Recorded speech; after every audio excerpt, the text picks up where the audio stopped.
and then easily to retrieve.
Search or advanced search, especially in the new Work 10 web or desktop for Windows integration.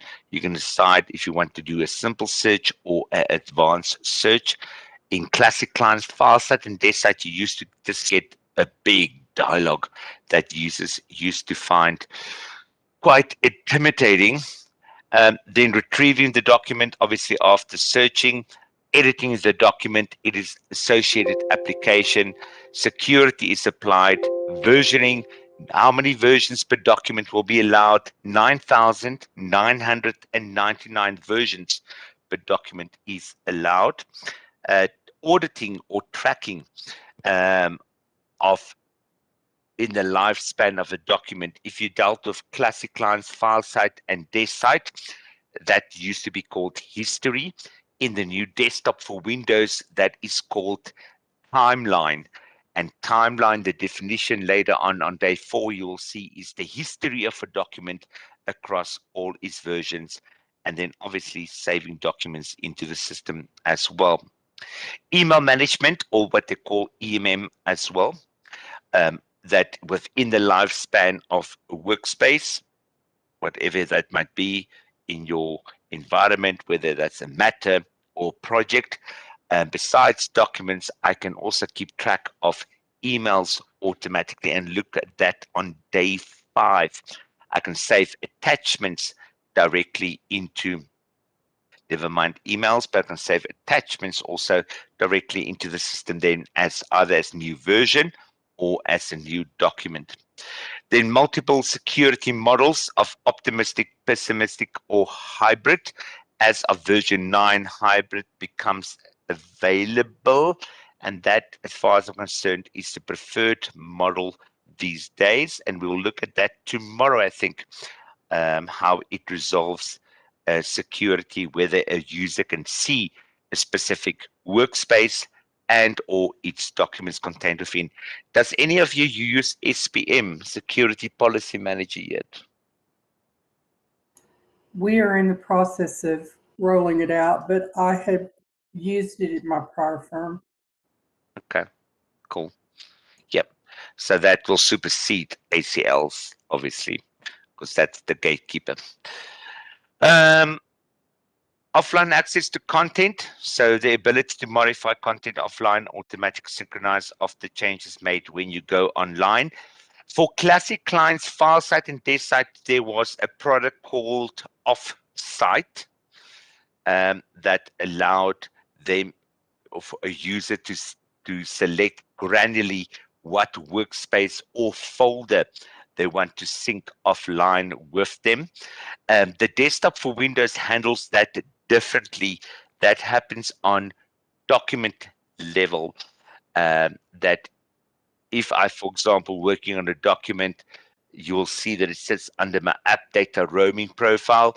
If I lose connection at any point in time and then regain connection, it handles that disconnection for me much better than file site and desk site did, for example. And then take note just here as well of the annexure of iManage Drive that really is taking that over from file site with the new concept of the new desktop for Windows integration. The integration with mobile devices, the ability to access iManage Work functionalities and content through mobile devices with the iManage Mobility app. This iManage Mobility app, you need a mobility server, number one, but that app is only available for iOS devices, meaning Apple devices, right? However, now they brought out the WorkGen Web, which is a responsive website. So you also got this HTML5 based web client that supports a wide range of desktop or mobile operating systems and browser platforms to provide a unified web experience for users. And then they can just add that little icon as an app basically on their phone, whether that is Android or Apple, it doesn't matter. Multi-language support came out as per version 9 already. It's the ability to create localized dialogues at the client level for English, French, German, Spanish, and Portuguese. Remember, just focus on this for your exam. They also then brought out as of version 10.1, it was Japanese. And then they also brought, as of 10.2, simplified Chinese out as well. Is there a question? Yeah? Okay. I just hear some unmuting. I'm just going to mute because I got some background noise. Don't think that I'm rude, please. If you've got any questions, do not hesitate to unmute, please. Then support for all languages at the database level, and how does it manage it? You will see later on as well when we get the dialog editor via the concept of Unicode. Then support for multiple deployment configurations, ability to deploy as an on-prem or cloud solutions, and then workspace-centric design, right? So workspace can be whatever your environment needs it to be, right? So it can be a matter in a law firm, a deal, for example, in a financial firm, or project, for example, in a project firm, or engagement often as well happens in a financial firm like a KPMG or whatever it might be. But that promotes the organization and grouping of content into a logical relationship, and then sharing of information safely and easily over the network accordingly. That promotes the ease of collaboration among distributed teams. And then iManage Work Anywhere. This relates only to classic clients, file site and desk site.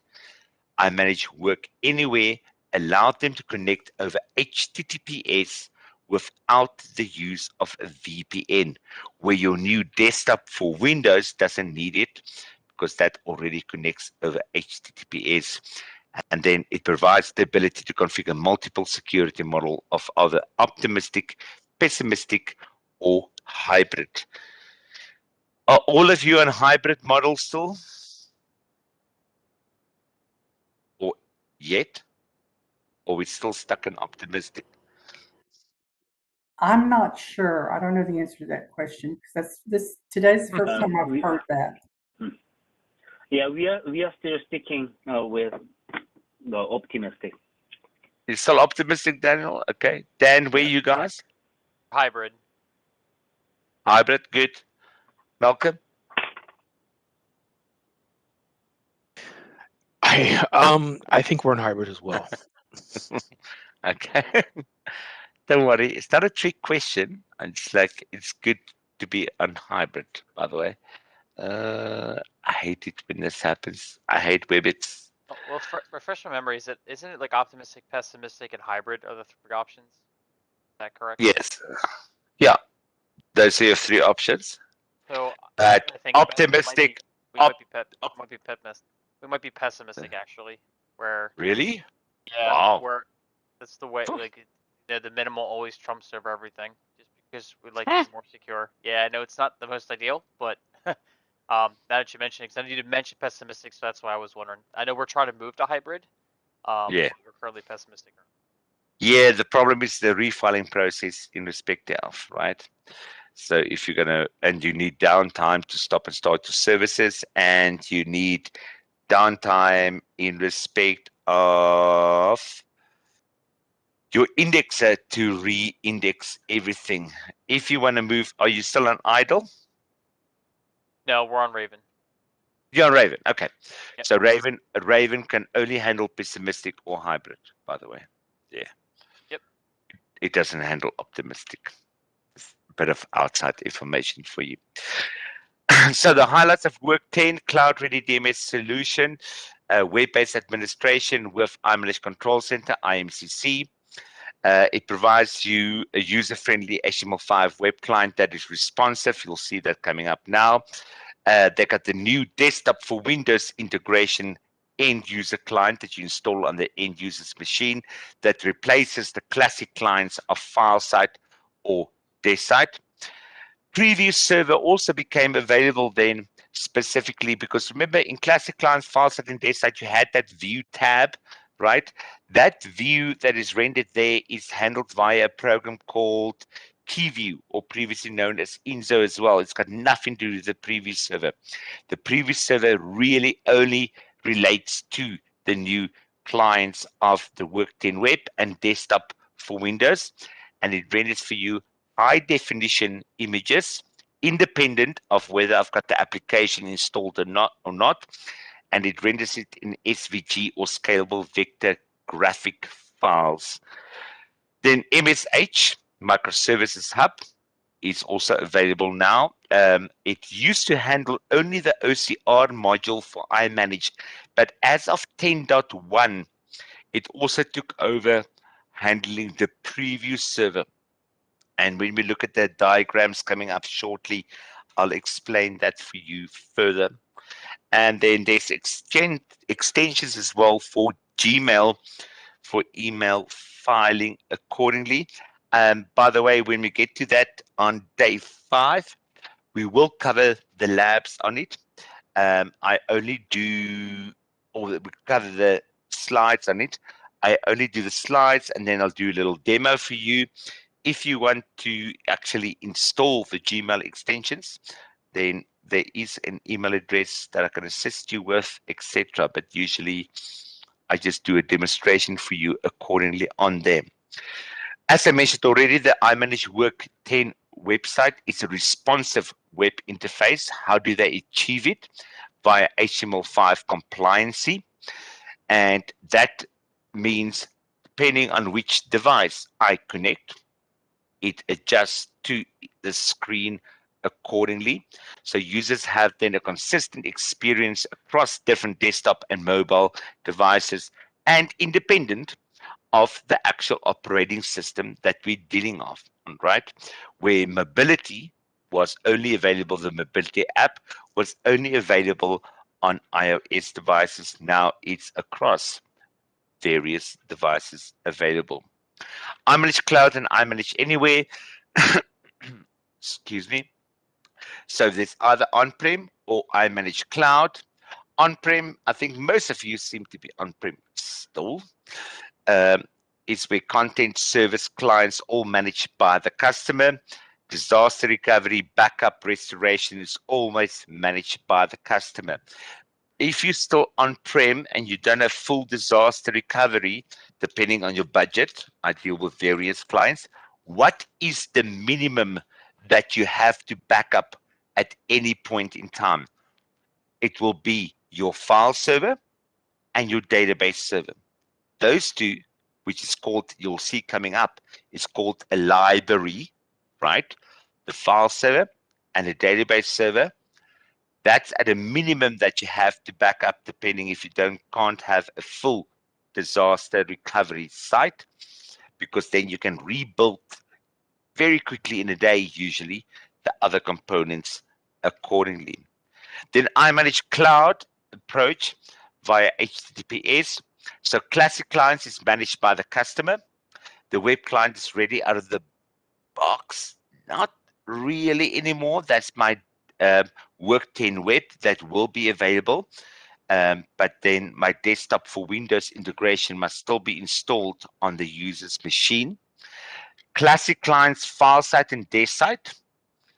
After I install it, I would still then have to set up iManage Work Anywhere and make sure that I roll the correct registry keys. For my desktop for Windows client, I just need to install it on my user's machines, and the configuration files, and let's remember this, I'm going to repeat it during the course of the 5 days.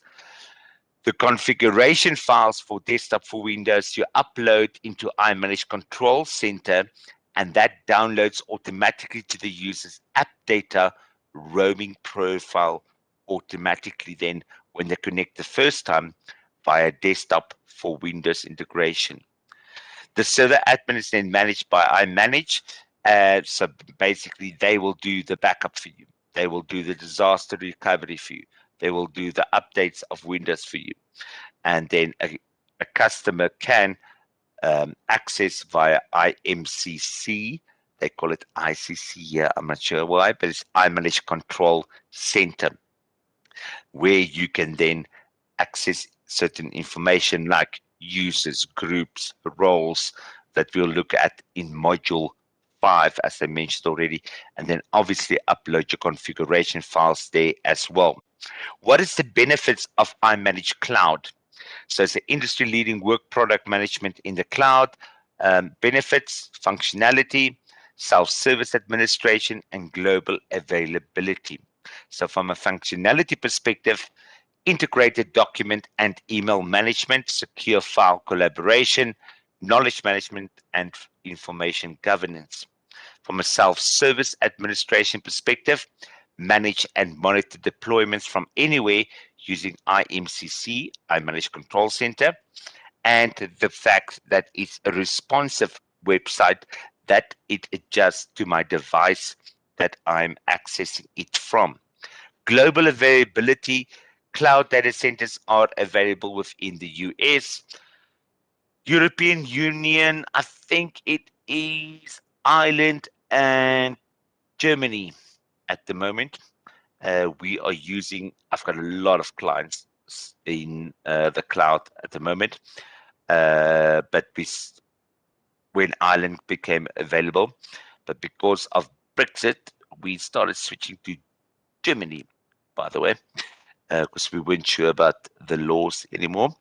And then Asia Pacific and, for example, South America. The benefits of iManage Cloud further, it's around-the-clock monitoring tools. Now, that monitoring tools is not monitoring your system. It is monitoring who's got access to the building that where your cloud or your data center is hosted, right?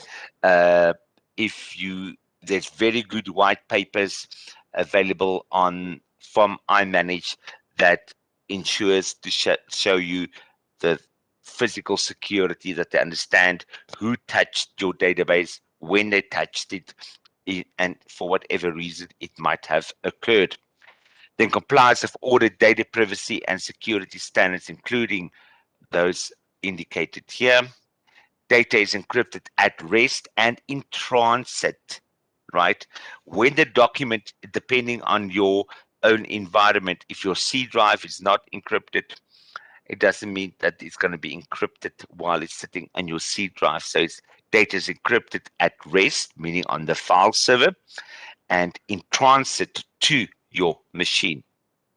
Customer and file specific encryption keys, basically bring your own keys, or CMEK, customer managed encryption keys. And then XAML2 authentication enables single sign-on for end users. And then there's obviously the optional iManage Threat Manager that applies advanced analytics and machine learning algorithms protect data against security threats like phishing and attacks. They just brought out an awesome 10.2 update for Threat Manager.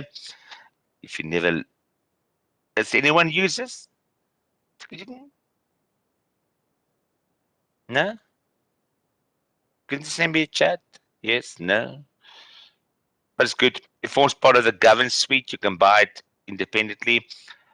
We sell all our clients SPM and Threat Manager these days. So the third-party integration customizations.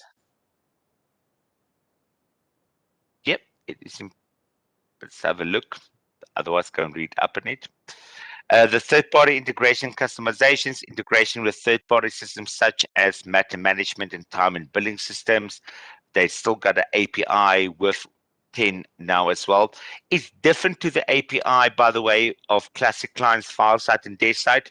So please, if you got any integrations with Classic Clients FileSite and DashSite from some type of third party, make sure that you go and visit your vendors or your developers, because they would have to go and revisit the API accordingly.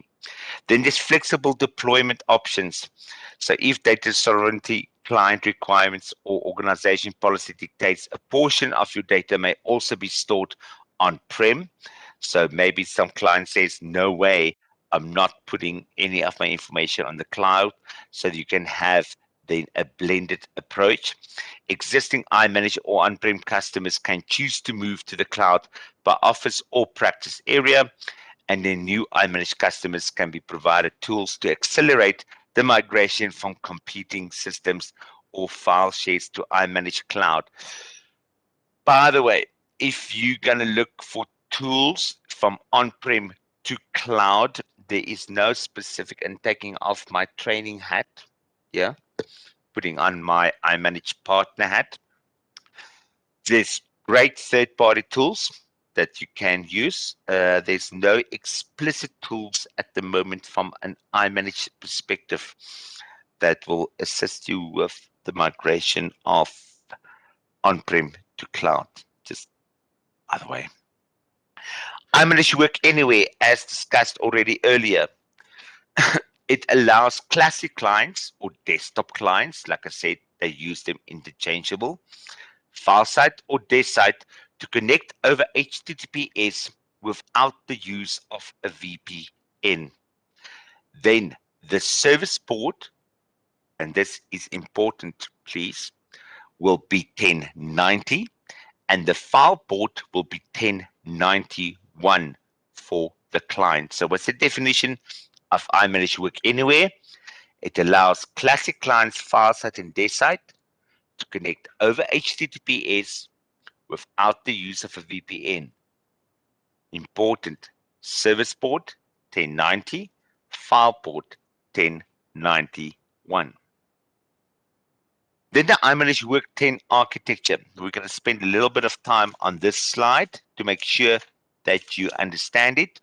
And there's a lot of important information here. So make sure you maybe make a little bit of a note for yourself as I go through the slide, or ask questions accordingly. Right.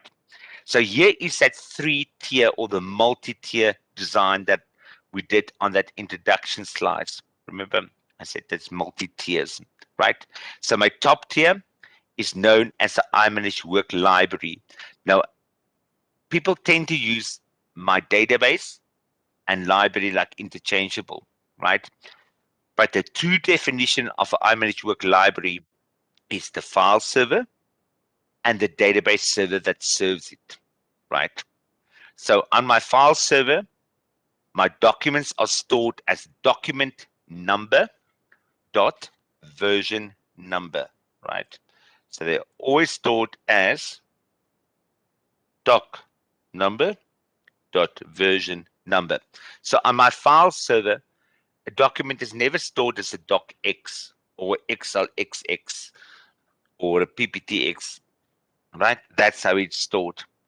Then the database server in the table called mhgroup.docmaster knows where that document is located on my file server, right?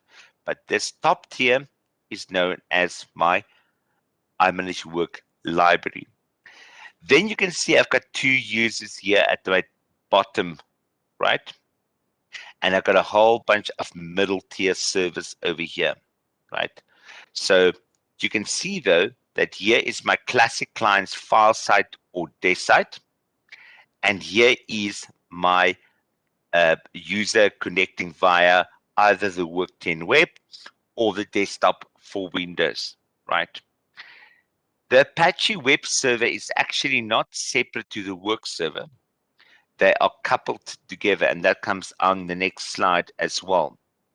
But the point is here that you can see that my end client only connects to my iManage Work server, right? That's all they have to connect to.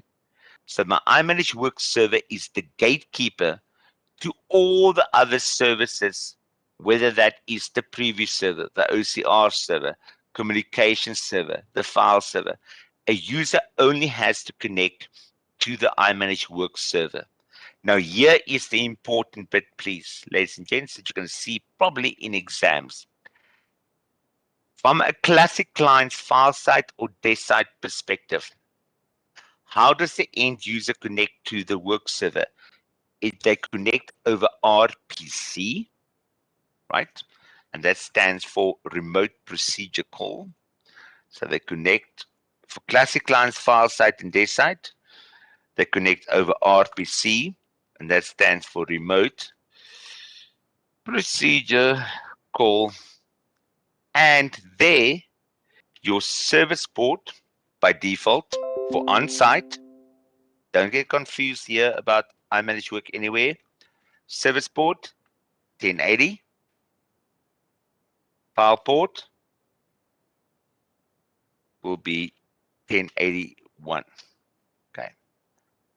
Remote Procedure Call, RPC, that's how classic clients connect to work server. Service port 1080 and file port 1081. So whenever you see that question in the exam, take note of that accordingly.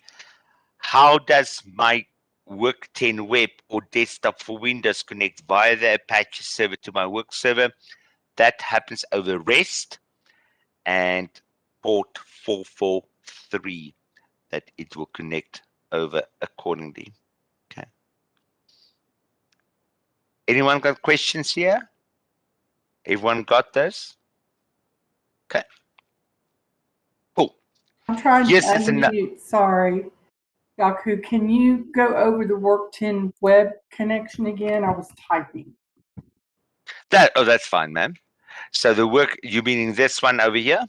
Yeah, by number 6. The web client. So that the Work10 web client, they connect over REST and port 443. So that will be, you just have to know REST API, and that port will be 443 for the Work10 web client, where this is for the classic clients, file site and desk site, obviously for on-prem, right? Because otherwise, if they use iManage Work Anywhere, this would have changed to port 1090 and file port 1091. Yeah. Okay. Thank you. We good? Yes, thank you. Perfect. Yeah, this is another diagram over here. So the Work10 server has then, as I mentioned already on here, it seems like it's separate right? But they're actually coupled together when I install my Work web server. So the Work10 server has an Apache web server built into that serves the HTML5 client. I get often asked the question, can I update the Apache web server? No, you can't update it individually. So whatever iManage Work server you use at the moment, it has to use a certain Apache web server at that time. Yes, for example, they're my classic clients, FileSite and DeskSite, connecting over RPC, service port 1080, file port 1081. Here is my Work10 Web or my desktop for Windows, connecting over REST port 443. There is my library made up here. And then obviously the indexer polls over time to see if there's new information, either a workspace or a document that might have been modified or created accordingly. I've got my communication server that we can discuss on day 5, and I call it the bridge over troubled waters, where it fetches emails from Exchange and it files it on behalf of a user into the iManage Work server and obviously into the imagegroup.docmaster table and create a physical file stored as document number .version number on the file server. Then as of Work 10.1, this has always been available for 9, but it only became available for 10.1, that there is an optional agent to connect to the Work server with iManage Share for web client integration. We don't discuss Share at all actually in this course. Maybe let me know if any of you use it or might want to know more information about it one day. Let We do. me know. Yeah. Do you guys use it? We do, yeah. For some of our specific attorneys that are client centric, they share a lot of documents. Yeah, it's Exactly. So it's got two very good uses: is to share external to users information on document level because it gets audited and tracked. Now, an external person can be either somebody like Yaku, who might be an advocate and providing expertise on this specific matter, or external can be somebody even working for the same company, but they're just not using iManage Work. And then the other big option that it brings out as well is the concept of secure send from Outlook, that you can send very large files and you can restrict it for download only for a certain number of days, and you can restrict it also to only the recipients within that email. It's a very cool little thing to do. Then iManage Work server over here, I can't stand it when this happens with my, so hold on a second. It cuts off my slides. Let's see if it helps. Does it? No, it doesn't. Never mind. Apologies. I'll try to fix it later. The work server over here, you can see then pushes to Microservices Hub, MSH.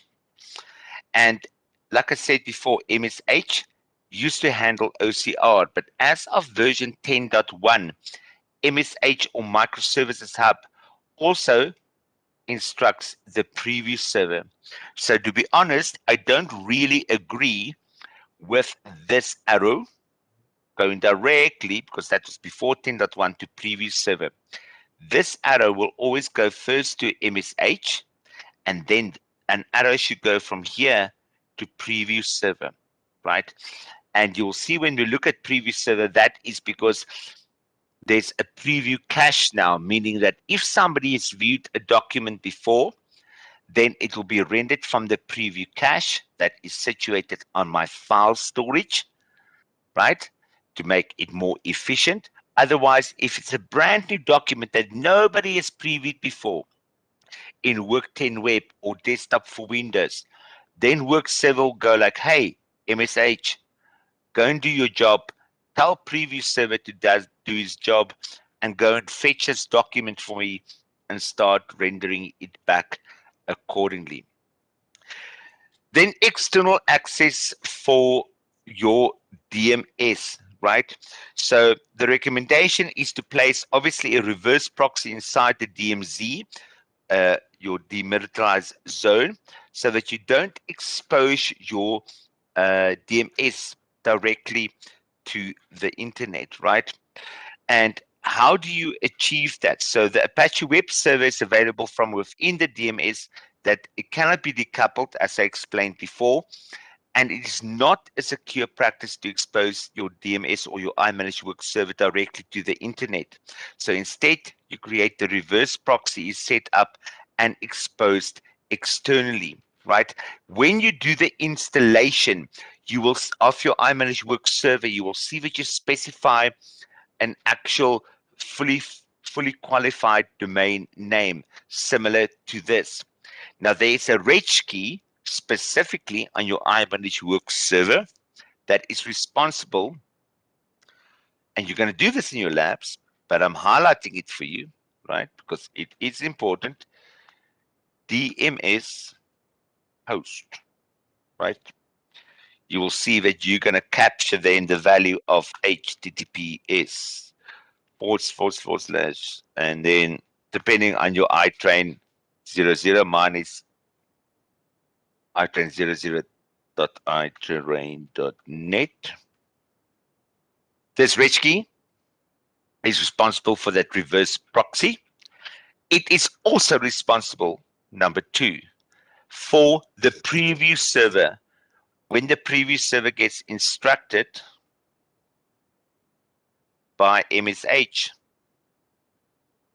to go and process a file, when MSH instructs the preview server to fetch a file, it's also using that to fetch the file from the file server in order to start doing its job to rendering the previews in SVG or scalable vector graphic format. Okay. Question, when you think of the preview server, is this, in terms of the documentation, is this a preview of a document that you can Yes. preview? Okay.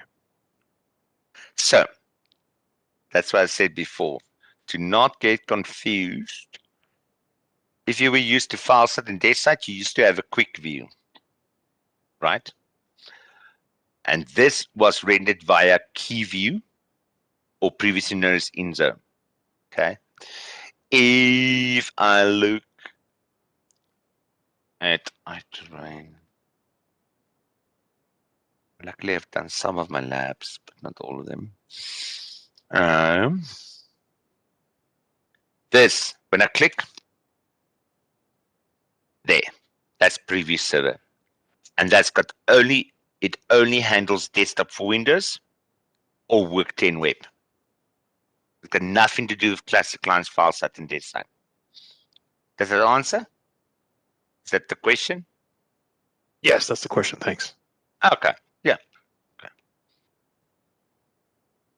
As long as I understood it.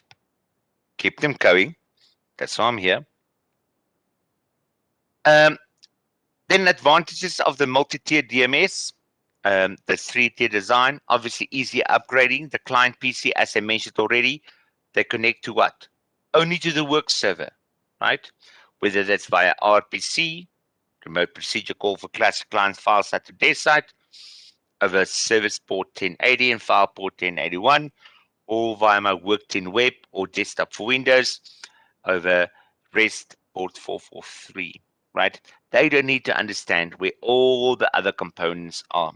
So which eliminates the need to install all connectivity protocols on all clients. Easier troubleshooting, less connectivity protocols make it easy to track the source of the problem. So if I cannot file an email, where do I go and check? Communication server. If I cannot complete a full text search, what do I go and check? Raven Indexer, right? If I can't connect to the work server, what do I check? I check my on the client's machine that my ports are open accordingly via the firewall, for example, right? Better security, a DMS acts as a gatekeeper between the clients and contents, and then better scalability. The number of users can far exceed the number of connections, so the system can easily be expanded. Now, this will make more sense for you as well when we look now how documents gets retrieved and how the saving of that documents happens locally then on a user's machine. So a user does not have to keep open the connection between their machine and the actual server.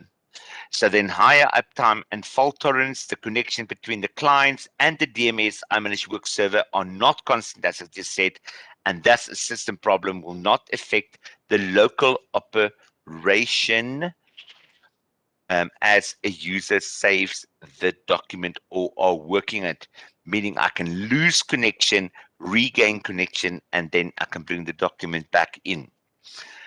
So storing documents, when a document is important, so meaning a document is either imported manually or it is saved from an integrated application like Word, Excel, PowerPoint, whether it's via DeskSite, FileSite, or the new Desktop for Windows integration, it's the same concept. I save the document in, I connect to my iManage Work server, then the physical file goes onto the file server saved as document number dot version number, and then a record is created in the table of mhgroup dot doc master, right, for the document. There's a lot of information stored in that table, by the way. So whenever a document is created in there, it's a table of mhgroup dot doc master is the table, and then when it's a document, there's a column called type, and the value, if it's a document, will always be D. And coming up, every record in that table is around about 5 small KB in size. And later on, when we chat about how you determine your initial database size, you take that into consideration because of the number of documents you anticipate to bring in. And then obviously your indexer, whether it's Raven or IDLE, goes and monitors, right, if any new or modified documents has been placed into the system. And it's not just about content, right? It's about security that might have been changed as well. Because coming up, you will see there's 2 different searches that comes up that the indexer has to understand what security is attached to a workspace or to a document for that fact. Here we go. So searching for documents. So now I can place documents into the system. Now I can go and find them via my search dialogs for Classic Lines, FileSite, and DeskSite, or Desktop for Windows. And there's 2 types of searches. Number 1, a profile search, or number 2, a full text search, right? A profile search means it's going to hit my database server, right? Follow the blue, right? It's going to hit it. What does that mean? It means this. If I go here, and it's similar to in the new Desktop for Windows or Work 10 Web as well, but I'm just going to demonstrate it for you from the Classic client. If I go and search for documents, right, and if I'm friendly enough to zoom out a bit, maybe we can see a bit better. Yeah, there, we can see full screen, okay? Might be a bit unclear. Document number, and then any field with a lookup, right? A lookup button, there's 3 little dots. That will hit the database server directly, the SQL server directly. So if I search for a document, test user, and I click OK, and I know document number doesn't have a lookup but that will also hit the database server, right? I'm going to get my documents back, right? If I search for anything else, like description, lookup, they look for this anyway. In the new desktop for Windows or Workday web is called keyword. Or if I search any of this email search criteria, that is going to hit for me my indexer, right? Now, in your head, and I'm looking for the clear button there. Now, in your head, what if I search for something of test user, but with the word of eggs in it, right? Oh, because I don't have an indexer installed yet. But what is it going to hit then? Then it will hit the indexer as well, right? So document number and anything with a lookup, Jaco will search for it. It will go to iManageWork server. It will go to my SQL database server directly, fetch the results, render it back. Jaco can then double click and it will fetch the file and render it back. If I search for description or look for whatever it might be, it's going to hit my indexer. Indexer understands the security right because it indexes it, and then render the results back to Jaco, and then when he double clicks, it will fetch it from the file server. If I have a combination, it's always going to hit my indexer as well though. Then editing a document. So I can search for my document. I double click on the document to open it in its associated application, and then it is sent to the iManageWork server. So I do a search, double click on it. Then what happens? In my SQL database over here, the document is locked or known as checkout, right? So that other users cannot work on that version of the document. They can open it in read-only mode, but they will have to save it as a new version or as a new document. The document is then fetched from the file server, rendered back to me, and opened in its associated application sitting on my C drive, right? Now, if I open the document from Classic Clients, FileSite, and DeskSite, it will sit under my CNR Portable location.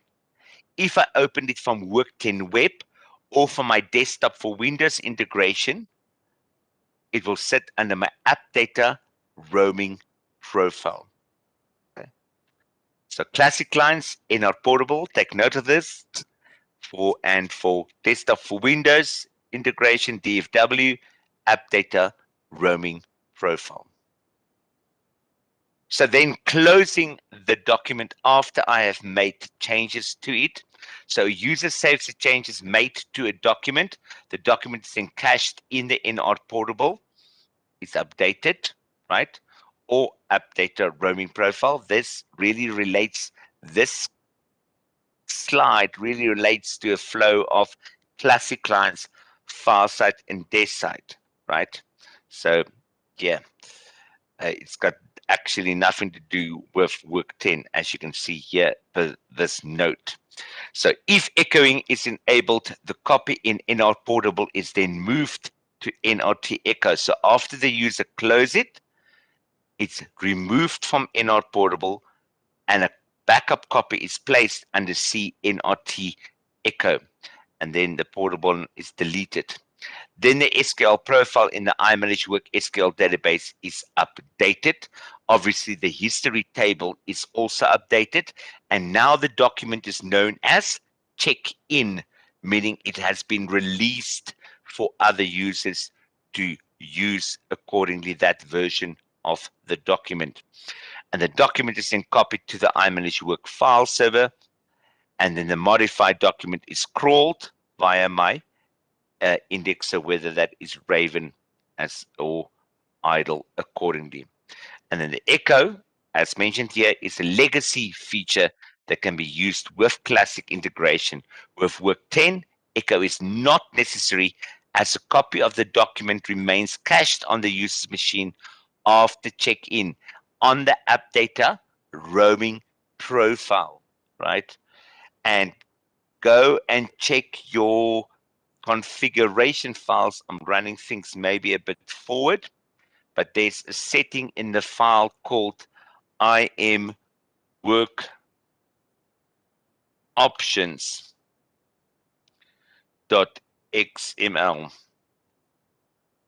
Oh, that will determine how long that document remains within your app data roaming profile if you open the document via your desktop for Windows integration, right? Instead of file site and desk site as described just now on the slides. Okay. Awesome. We've done lab 1.1. Everyone's got access to the training environment.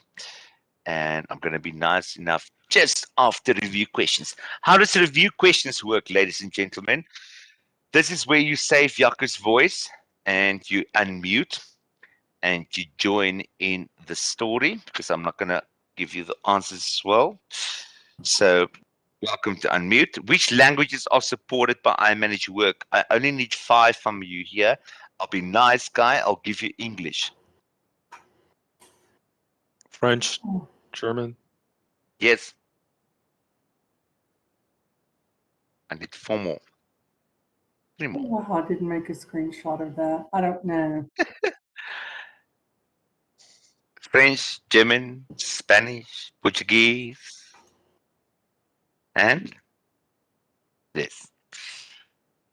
So there we go. English, French, German, Spanish, and Portuguese. And yeah, I'm like, what they basically mean there was as well, I'm like, these slides are slightly outdated. Is you can actually get installations of iManage Work in these languages.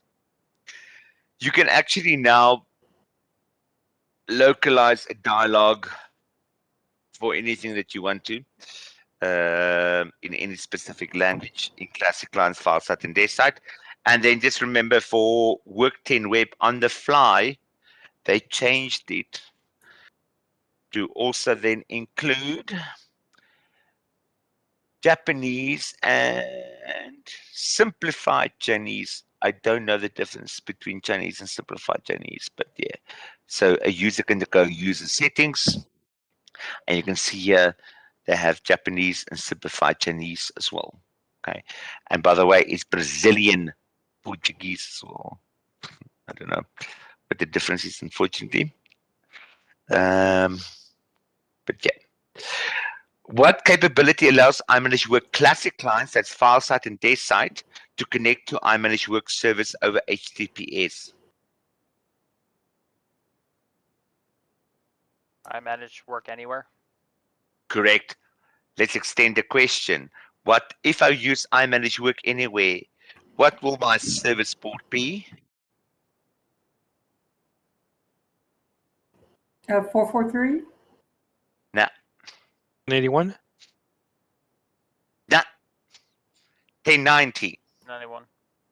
190, and file port 191, right? Yeah.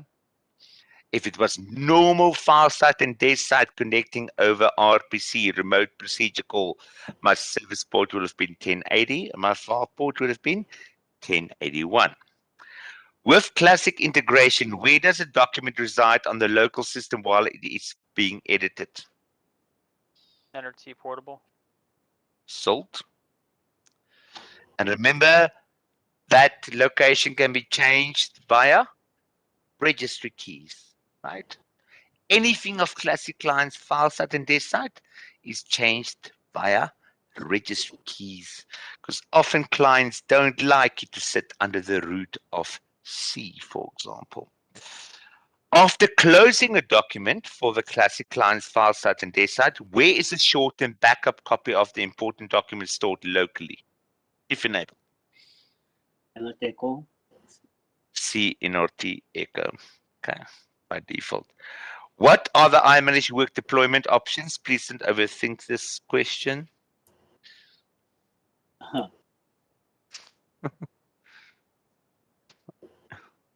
Nobody? On-prem or Cloud. On-prem and cloud? On-prem or cloud, yes. Okay, oh, I love these. Match each iManage work concept below with the best matching description. So we're going to work from the left to the right, ladies and gentlemen. So please match EMM, which stands for email management, we know by now. Match A for me to a number on the right. Number 4 is Or Yes. DMS, 3. Number 3. Yes. And by the way, when they use during the slides as well, your DMS and your iManage work server is the same thing, right? They just used it interchangeable in these slides. Mobility for me, please. 1. 1. Yes. And then by the concept of elimination, Unicode enable multi-language support. Same concept, match each iManage work component below with the best matching description from left to right. File server, please give me the number on the right-hand side. 4. Yes, salt. Database server, 1. yes. Index server. 5. Which one? 5. 5. 5. 5, yes. Work server. 3. 2. No, Work server. 6. Wait. It's between 2 and 6, but I'm gonna go for 6. Web server. Let's go for 2. 2 now. Yes, and then by elimination, client PC obviously runs fast the new desktop for Windows integration or whatever it might be. Right. Module 2, let me just give us a little introduction quickly where we're going here. Finally, we got, and I know you've been having to listen a lot to me, and we got about, I think I said 30 slides to go before you're actually going to get your hands dirty and starting installing and everything of the sorts. That's why we're here, right? But after completing this module, we want to install iManage Work 10, which includes the setup of the file server of where my documents are going to stored as document number dot version number, and then obviously my database, right? And that is my top layer that forms the concept of our iManage Work library. Then we're going to install my middle tier service, right? Which consists of my iManage Work server, control center, and work web server. Previous service already installed for us. But then we're going to post installation configurations where we're going to set a whole bunch of good old registry keys and environment variables, etc. There's a lot of labs coming your way, ladies and gents. And then list the iManage Work management tools and describe the functions of each accordingly. Right. Before we carry on there, do we want to have a quick 5-minute break? Just a comfort break, to stretch some legs, bathroom break, coffee Sure. break? Okay. Yeah. Thanks. I think it's just fair, right? Let's do our little countdown. You don't have to bet if you don't want to. What do we feel like? Robots. What? Which one? The robot one? The robot one. Where's the robot one? Robot. Are they? You have to do the ones in the top row. No, you can do Rocket. whatever. It doesn't matter. Did you want that one? I'm not sure, Lisa. It's the orange one. Am I seeing what y'all are seeing? Hold on. I love these things. Ah, What? okay. Which one did you want? The emoji race? Sure. Let's do emoji race. Let's do it. The gay emoji race. It's 5 minutes. I'll give you 7 minutes, ladies and gentlemen. 7, 0. Right. Set. Let's bet. You got numbers. Well, okay. We'll chat soon. Thank you for your time and effort to date. It's highly appreciated. Get yourself a good cup of coffee. Oh, you're already betting. You guys are quick. I think 4. Looks miss. We'll chat soon. Thank you.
Right.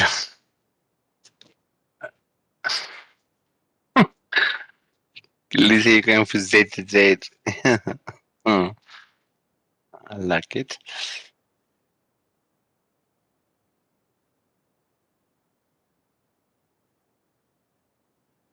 Daniel Junse, you not betting?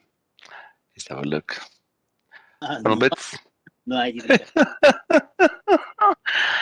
Let anyone go for number 3, Malcolm. You score, sir.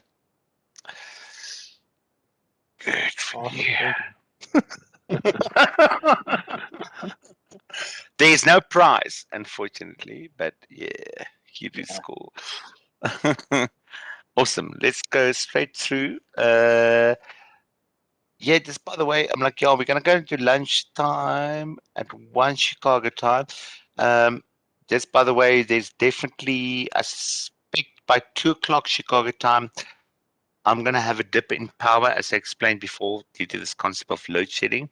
So yeah, you'll probably be busy with labs.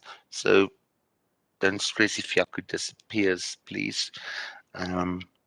And in advance, thank you for your kind understanding, because that's on my schedule. Right, supported platforms and prerequisites. So there is supported platform documents once you get access into ICs to the iManage Help Center in respect of service and of clients.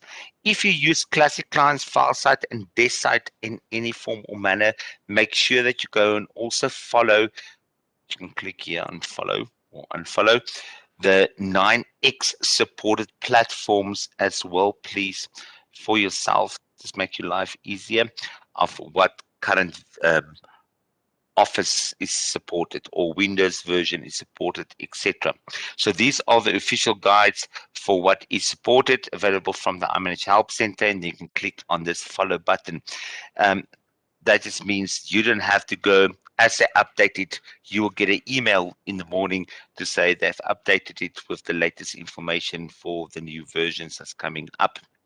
The minimum recommendations for my iManage Work server, and this is minimum, highlighted and underlined and bold. Recommendations is 64-bit Windows Server, .NET Framework 4x451, hardware for the DMS server, 4 gigs of RAM, 100 gigs of disk space, and 4 CPUs. But this is minimum as such. For my iManage Preview server, you must have a separate server for it. It's quite a heavy little, or can require quite heavy. We will look at some sizing scenarios coming up shortly. It should be on its own machine. Yeah, if you read iManage documentation, they will probably recommend to you that it should be on a physical server. I don't have a problem actually with a virtual machine accordingly. And then we'll rather look at in the next slide of some sizing scenarios coming up. So here, for example, my previous server, let's say I've got a total of 150 users, and how many access it at any point in time is 75 users. Then how many new documents per minute can it render? That will be 5. And then it will require a number of cores of 4 cores, and then amount of memory 32 gigs. I've never implemented it unless it's in a test environment on this level. At a minimum, I will always implement it on this level accordingly. So then the similar goes like 300, 150 users, then how many documents? 10 documents per minute, 8 cores, and amount of memory. Why does the number of pages does not come into play here in respect of the number of documents? And this is new documents, right? That it will render, that meaning that nobody has previewed before. It is because the previous service starts rendering the first documents immediately. And then let's say I jump to page 100, it will start rendering page 100 and moving forward from there. But because of MSH, you'll see now the diagram coming up, it will make sure that it continues to process all the pages accordingly. And just take note that the above stats that they achieved here was achieved with solid state drives similar to your idle indexer and even Raven indexer. That solid state drives just increase your performance accordingly. So platform requirements from an OS and a database perspective, you don't have to memorize these. They change all the time though, but you can just take note of them as if you want to upgrade. And obviously you can take note of that supported platform documents as well. And then client operating systems, 64-bit not recommended due to MS end of file. They're coming to end of life. And then Microsoft Windows 8.1 or later is really supported now.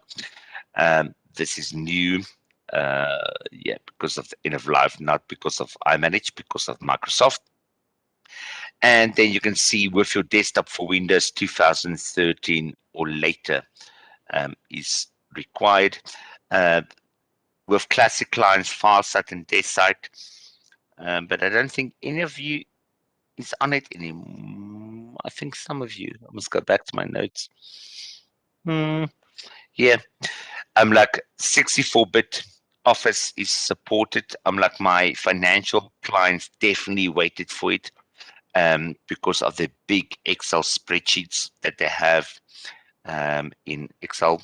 64-bit is now supported, and they were waiting for it for a very long time. I'm going to work from a preview server perspective. So we know preview server only relates to Work10 Web or desktop for Windows, right? To render me a preview of the document content without me having to have the actual application installed on my device, right? A device being a phone, a notebook, or a tablet, for example, right? So it's back-end service that renders high-definition previews in Work10 Web for file documents or emails, and it allows users to preview documents without having to install the native application for the item being previewed. And here it renders it in these little, they're called thumbnails. You will see that you activate them over there. These are JPEGs, and these are rendered as SVG, scalable vector graphic files, meaning I can zoom in as much as I want to without losing any resolution. I'll demonstrate that coming up shortly. So the key enhancements as of 10.1 preview engine, smarter cache management for faster preview. So once a document has been previewed, it is now persisted to the DMS file storage. If you want to know what I'm talking about, when you go through your labs, you're going to get it. Yes. Quick question. When you say previewed once or cached, I'm assuming. Yeah. That's not per user, that's per document? Per document, yes. Okay. So that means, exactly, it's a good question. So that just means, so let's say Yaku previewed the document and Lisa previews the document tomorrow. It's going to render to Lisa quicker from the cache than having to generate it again. Okay. So that's exactly, so on my file server, there is a folder called doc preview, and any document, and it builds its own little thing. Oh, so and deep. But here you can see it builds my little JPEGs and then my actual SVG files for me. Right. So next time, if you want to view the document tomorrow and Yaku's viewed it already and it hasn't changed, it's going to render it from the doc preview folder from this cache instead of the microservices hub instructing preview server to say, hey, go and start your job to re-preview this document. I hope that answers that question, ma'am. Just let me know. Then improve clustering support. So the new plugin architecture, MSH, that handles it now, replaces the S server. Is there a question? I heard unmuting. No? Okay.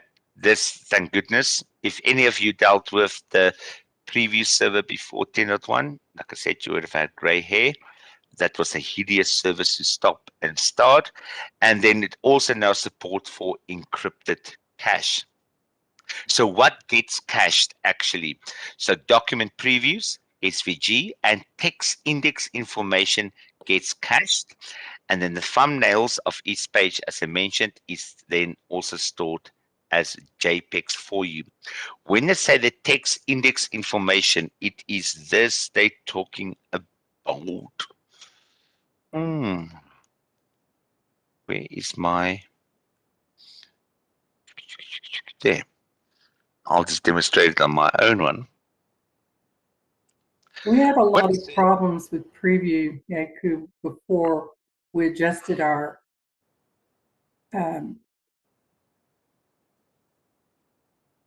cache settings because it was Yeah. holding too much and it was causing Yes. our previews to load very, very slowly or not load, giving us an error.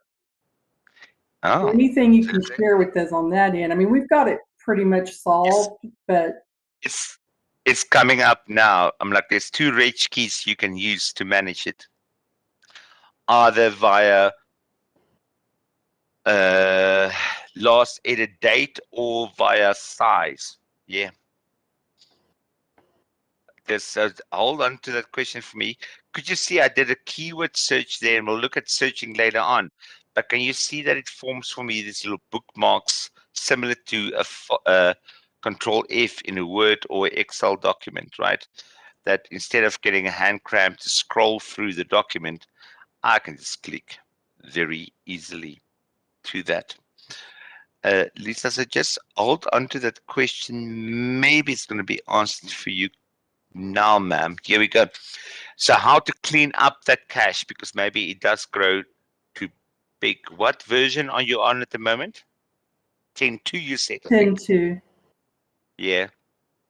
So then there's these two reg keys, and you can use a combination thereof to manage that doc preview folder, either by age. So the preview cache items that aren't accessed for X number of days will be evicted. The default number is 30 days. And then just take note, as for any of your exams, I know you're never going to have to remember them probably, is preview cache retention period, right?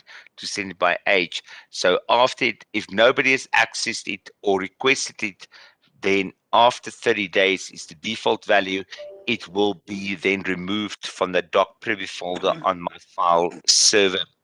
If you want to disable it, you set it to 0.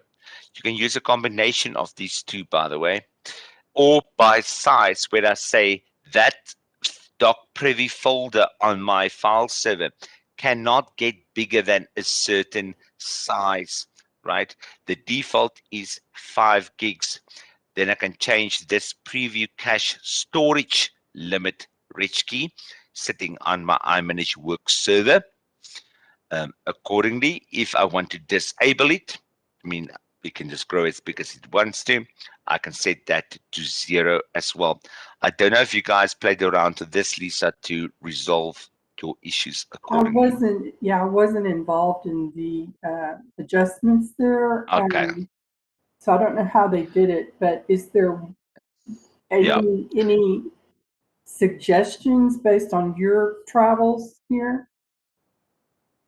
Not really. I'm like, we usually leave these as default, actually, to be honest, and just make sure enough that the client's got enough disk space accordingly.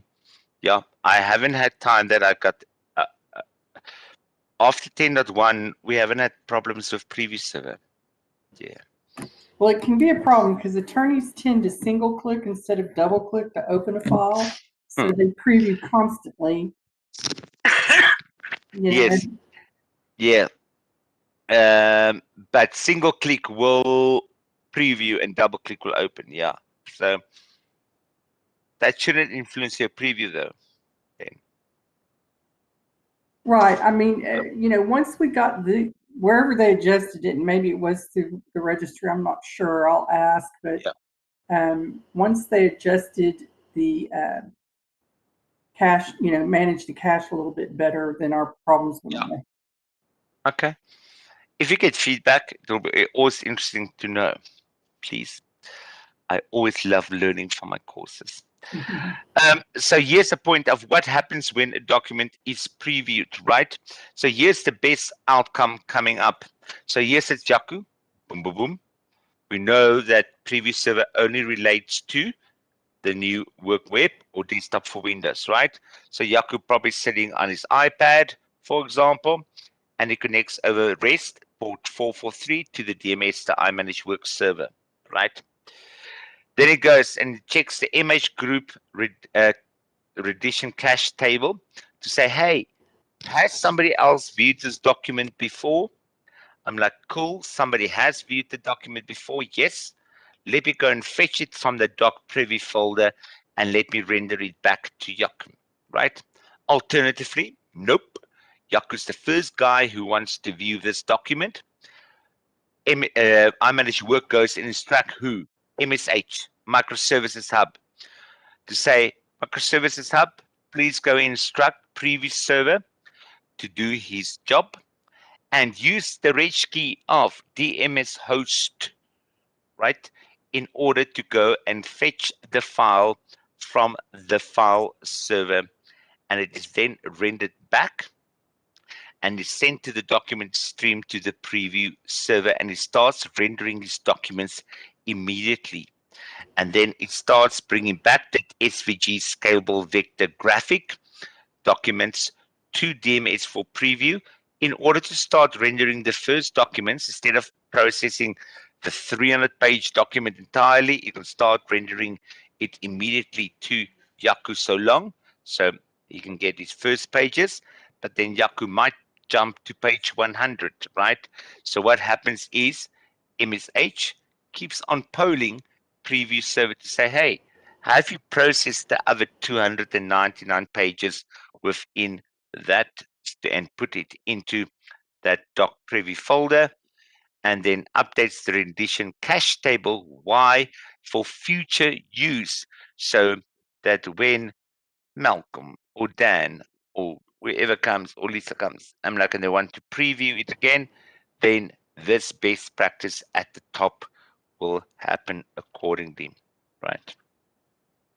It's a simple install. It's not a difficult install. It is a long install though. Well, it doesn't, yeah, it's about 15 minutes. It's quicker these days, I find it.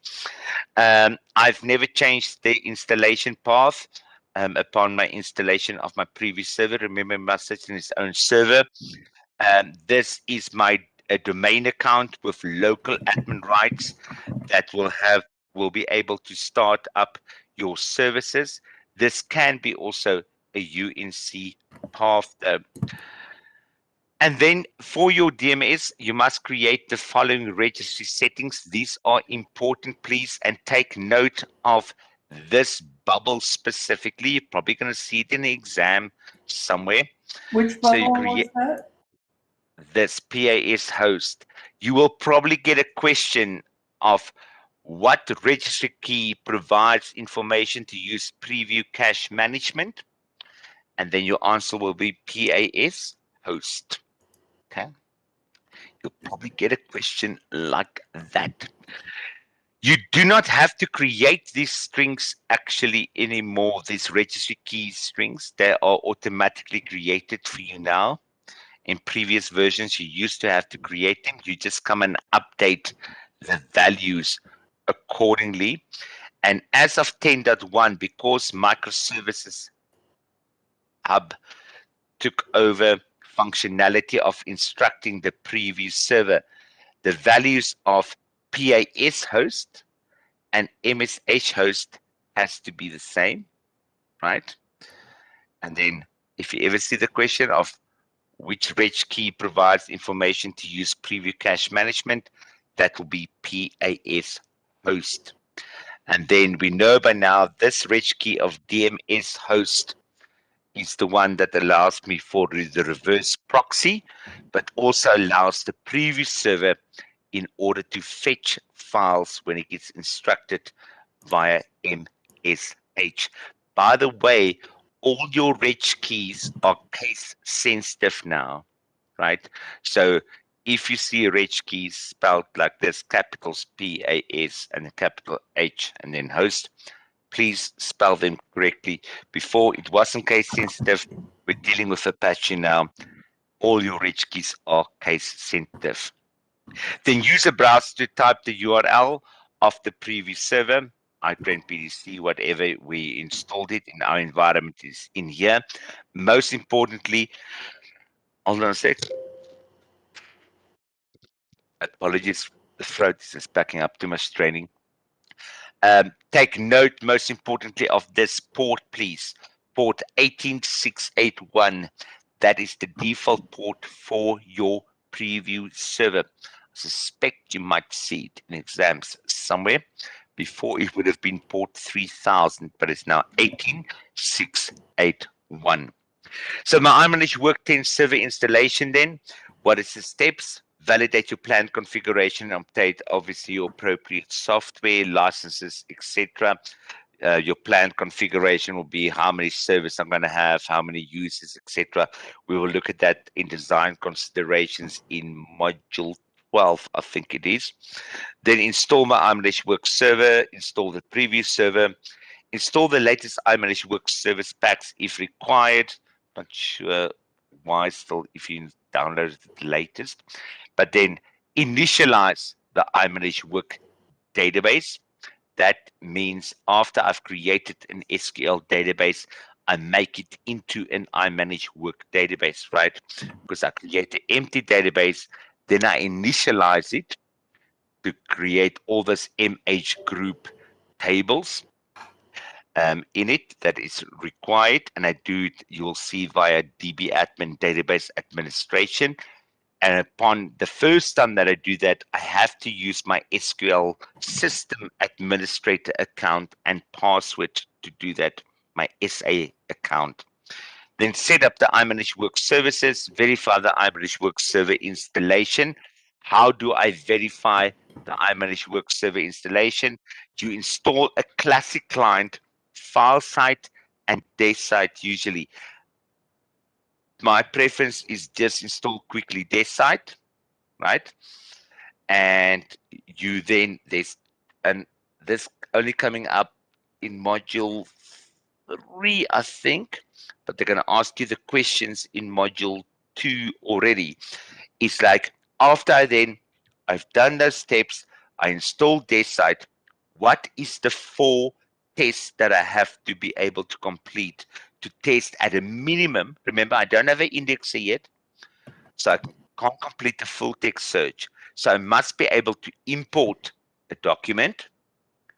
I must be able to complete a profile search for the document, because remember, I don't have an indexer yet. So a profile search is either document number or by any of the lookup fields like author, class, whatever it might be, right? I must be able to double click on the document to open it in its associated application. And then I must be able to click on the document to view it in the view tab of classic clients, desk site, or file site. Those are your 4 minimum tests after a clean installation.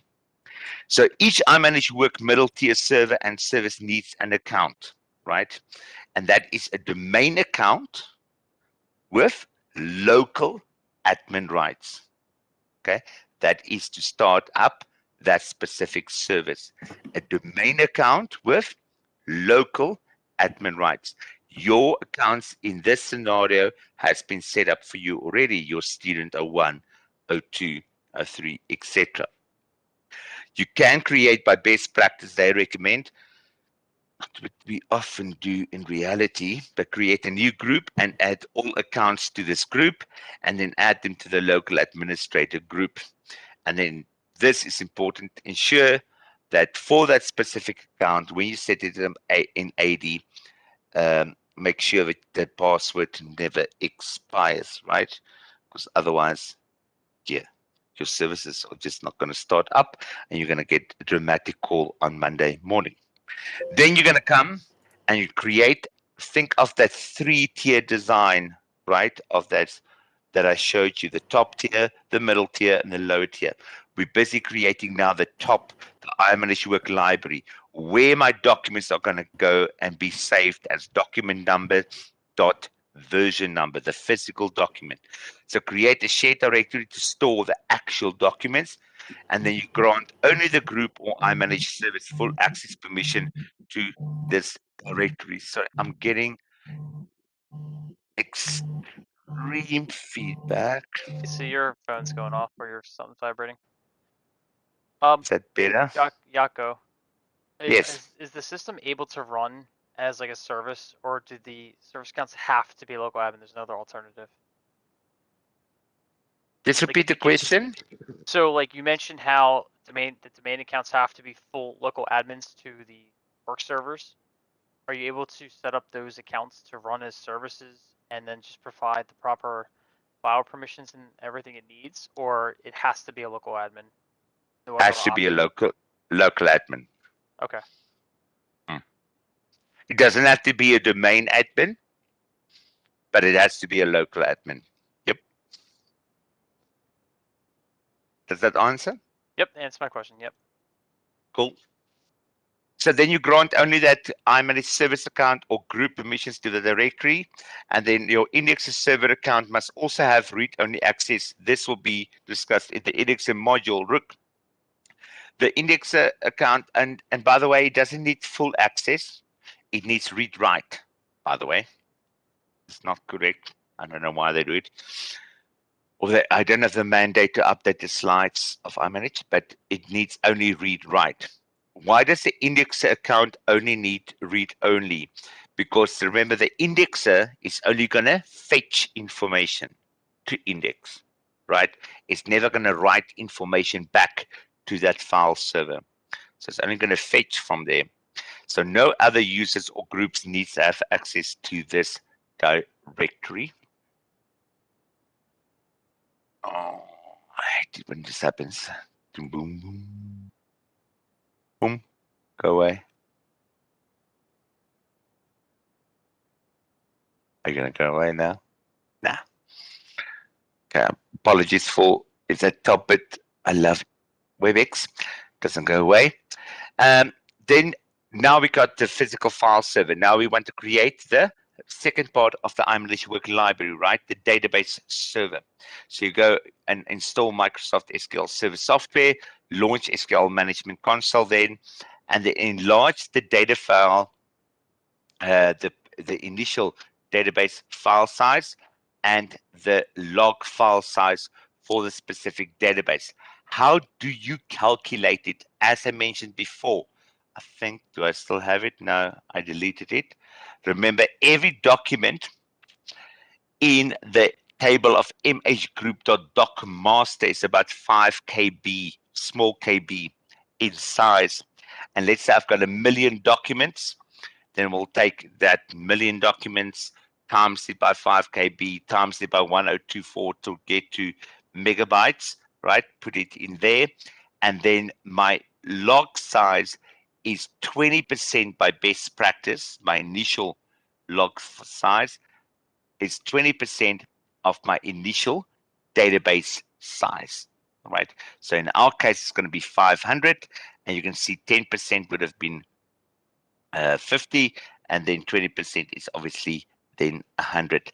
Please do not use spaces in your database names, nor use it also in your ODBCs that you then set up thereafter, right? So set up an ODBC system DSN, and please make sure it's a system DSN. Do not set them up as, hold on. Apologies, ladies and gentlemen, for not being able to unmute even. Set up an ODBC system DSN on each middle tier server. Do not use spaces in your names as well of your ODBCs either, please. and it's a 64-bit now because remember, iManageWork is a 64-bit install. Then you make sure just over here that you select for your specific database that you're setting up as ODBC, that you set up that default database over there. And by the way, as per best practice, let me just make sure about my note that I always have here. If you go and read the documentation, I'm getting that I can't remember even. Yeah, in a multi-language environment, it's not too dramatic anymore, but it was for file site and dash site. You used to, as best practice, go and untick that in a file site dash site environment. It's not really required anymore as such. Then you install your iManageWork Service software, right? You install the latest iManageWork Service packs, and then you add your iManageWork services into Windows services. How do you do that? You do that via the Hammer tool. You're so going to see this in exam questions probably, and that executable is called imsvcins.exe. How do I remember it? It's iManage service for insert.exe, okay? And it's for inserting my iManageWork services into Windows services. At that point, I can then specify how the service is going to start up, my domain account with local admin rights, and then the password accordingly, right? And decide whether it's going to be automatic or manual, right? Then I install my iManageWork server. Number one, I give my product key over here that I have. Then if I need developers or I've got special help to allow for the REST API help, I need an SDK license key as well. Then installing the microservices hub and other components. All the other components are just automatically installed for you. Here is your selected. You'll see tomorrow you can actually install a selection of the classic administrative tools only. I don't know if any of you have installed Rules Engine before. If you don't know what that's about, that is about classic Worksite 9 web that had a rules engine available there for you, by the way. And then MSH is definitely required. Then this is very important. I'll highlight for you in your labs as well coming up. Specify your fully qualified domain name.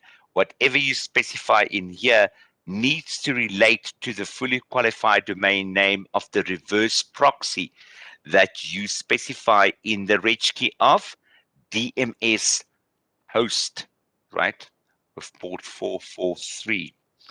And then Apache, you can specify your Apache certificate here, or you can generate a self-signed certificate. Obviously, only for POC, proof of concept or testing, will you use a generate self-signed certificate. This is going to come up in exams. It is in your notes, though, ladies and gentlemen. So in your lab guide. But if you use a self-signed cert requests, there is an environment variable called requests CA bundle that you have to go and create if you use in a test environment or in this training environment. You go and create an environment variable called requests CA bundle, and you point the value of that environment variable to where that self-signed cert is sitting. You'll see it's C program files, autonomy, worksite, and then I think it's worksite.cert, right? But it tends to come up in exams and people tend to miss it. Then the authorization service is introduced as of work 10.3 or later. You guys seems mostly still to be on 10.2.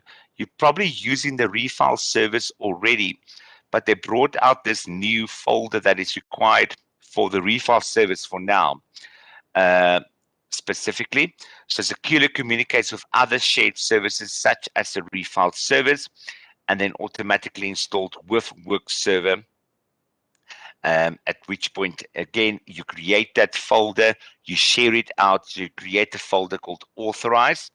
You then share authorize out with your service account, my domain account of local admin rights, and you get this UNC path accordingly. And then afterwards, they split up all the installations separately now. Let me think. Yeah, as of 10.2. So in any case, you install your work server first, as we just demonstrated. Then you install your iManage Control Center. And then you come install your work web server. For your control center, it's a very simple install. Install it before or after work web. There's no really any difference. And no license keys is required. It's very quick, right? Then you install your Work10 web server, that HTML5 client that is responsive on different devices. What keys will be accepted? Again, this in the exam will be a not question. So watch out for those in the exams. So it seems like a simple little thing, but they will ask you which of the following registry keys will not, or product keys will not be accepted when installing Work10 Web. Then I'll give you Work Web, Mobility for iOS, Mobile Server for BlackBerry. Hopefully nobody's got one of those running still. But usually when I train the Americas, I often get somebody goes like, no, it's a partner who makes me enough money. And then they'll give you file site or offsite. And then that answer will be offsite, right? Because it's got nothing to do with it. So take note of the 3 keys that can be accepted during installation of the Work Web server. Work Web, Mobility for iOS, and Mobile Server for BlackBerry. iManage Microservices Hub, then MSH. It offloads resource-intensive jobs from the DMS server. It used to be only for OCR, but for iManage OCR module. But most importantly, as of 10.1, it's also in respect of the preview server. It allows for asynchronous processing and the caching built into the architecture and horizontal scalability. With MSH, there is 3 services that gets installed: Apache, ActiveMQ, and Redis. What is Apache handles? The web server to manage communication between the DMS, the MSH, and the preview server. Remember when I showed you that preview server little anatomy and diagram, right, of the best practice that happens if it's sitting in the cache, if it's not sitting in the cache? That's what Apache is handling. ActiveMQ, that queues the jobs that will be processed by the default plugin engines. What is the default number of jobs? It will be 25 jobs. The default number of jobs is 25. And if you ever need to update it, it will be done in a file called rendition. We might be here till tomorrow morning, and you might not get any sleep. Yeah, rendition.cfg, right? It will be updated in that file for the ActiveMQ. Then Redis also gets installed. So that's metadata for managing the queue, but also the work server uses Redis as cache store for session token management. This curly brackets, I'm not so sure about. You'll see when we get to module 12 design considerations that sometimes you want to consider to actually cluster Redis as well, right?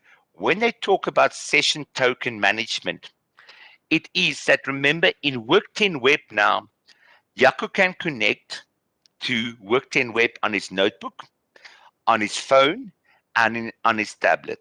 Cool. So Jaco goes into the managing partner's office. They have a screaming match, and Jaco throws his phone at the managing partner, and the managing partner phones IT and say, disconnect Jaco now. So now I've got two other devices. I've got a tablet and I've still got a notebook. Redis handles that disconnection of the sessions for you. And that's why you often want to cluster it via, you'll see a middle product called iManage Sentinel in order to handle that accordingly for you, right? Finally, what's the time? 8, my time? Yes, perfect. Ladies and gentlemen, you don't have to listen to my husky old voice anymore. It is time for you to open your lab guide, please. And you will commence on page, don't kill everyone, on page 14, because the rest is just for informational purposes there for you. So on lab 2.2, we're going to commence. I always have a little bit of lots of little notes actually for you. So we're going to go through from lab 2.2 to 2.5, and that probably is going to take us into lunchtime. It's about a bit behind because I think I've spoken too much probably. Yeah, just have a look here. Yep, on page 15, point 19, it's already done where you check that enable UAC is turned off. So you can check it, but there's no real need for you. When you get to this point over here on page 15.20, you're going to stop the following services. Stop and disable, right? These services. So make sure to stop and disable them. As soon as you disable ISS admin, it's going to pop up for you and you disable it. It's going to pop up for you to say, hey, do you want to like also stop SMTP? And then you're going to go, yes, but make sure you go to Simple Mail Transfer Protocol, please, and disable it. So if you restart your machine, you're not going to have conflicts accordingly. And then you stop and disable as well World Wide Web Publishing. Then you're going to install your Work10 server. Now, they just put 10xx here, right? So you can see mine is already outdated, my note here, because I just updated it again. So it just means go to your machine, to training installers, and they just made it 10xx because I couldn't keep on updating it. Let me just zoom in here again, because I'm a nice guy. There, I hope you can see a bit better now. And then just look for your iManage Work Server 10.3.4.22 that we're currently going to install.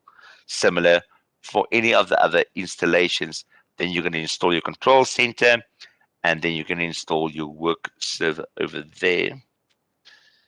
All right, let me just turn that page there. Then I had nothing on this page for you. Nothing on that page. Yeah, this is very important, please. When you get to this screenshot like this, please ensure that you type your machine number that I assigned to you accordingly, right? So iTrain 01, 02, 03, or 05, right? As per that email that I gave you. So just to reconfirm, Daniel or Dan, you will be 01. Lisa, you will be iTrain 02. Daniel, you will be iTrain 03, and then Malcolm, you will be iTrain 05. It's not a train smash. So You can always 03. Eh? Yes, you 03, Daniel. Yeah. Yep. Lisa, did you have a question, ma'am? Is our student name the same, like Student02 or whatever? Correct. Yeah. Okay. So your machine name and your student name runs together. Yes. Okay. Did that answer your question, ma'am?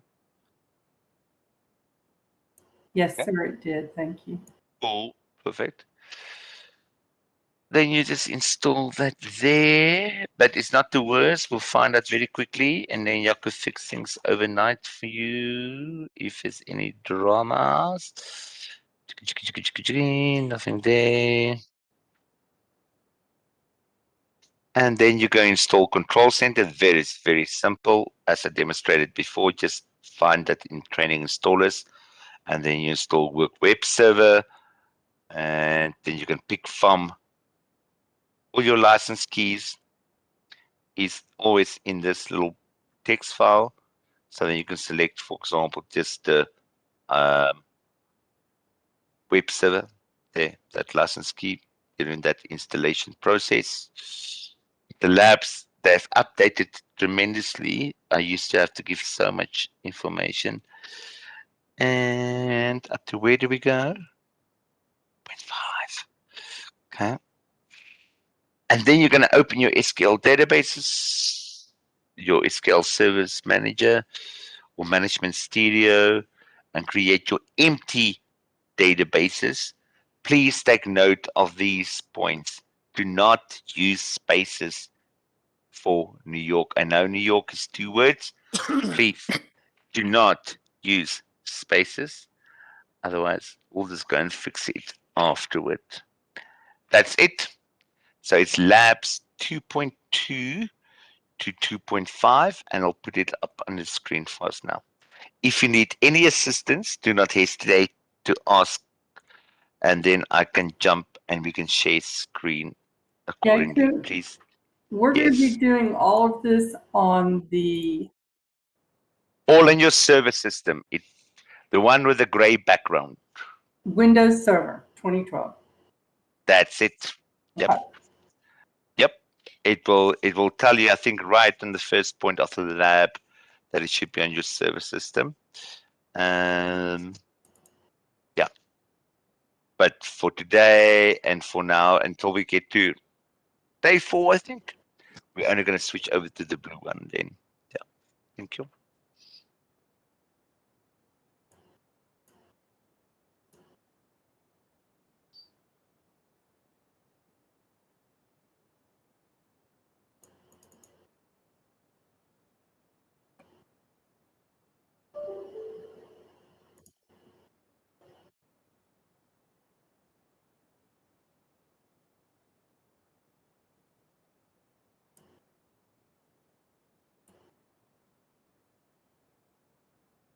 Oh, word.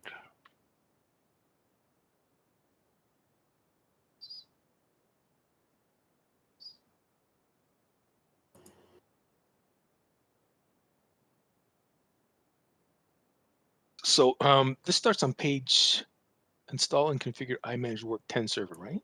Is that You start on page 14. okay, I see it. All right. Thank you. Okay. Yeah. You don't have to do lab 2.1 because we've installed the previous server already for you. It's just for information. So start on page 14. Yeah, of your lab guide. Cool.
Guys, you should all be working on your machines with the gray background, right? The Windows Server 2012. Not the one with the blue background, please.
Jaco, question for you.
Daniel,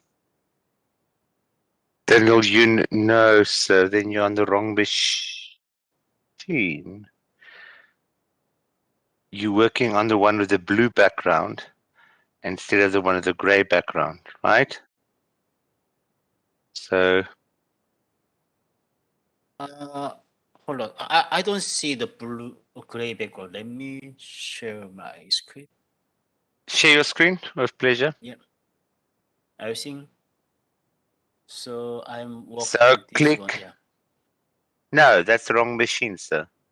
So Okay. in the drop down at the top, select there. Yeah, select that one. Now connect, Mhm. and that will be iTrain 03. So yes, Gotcha. Thank you. no problem. You're more than welcome.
Cool. Malcolm, why are you asking the question, sir?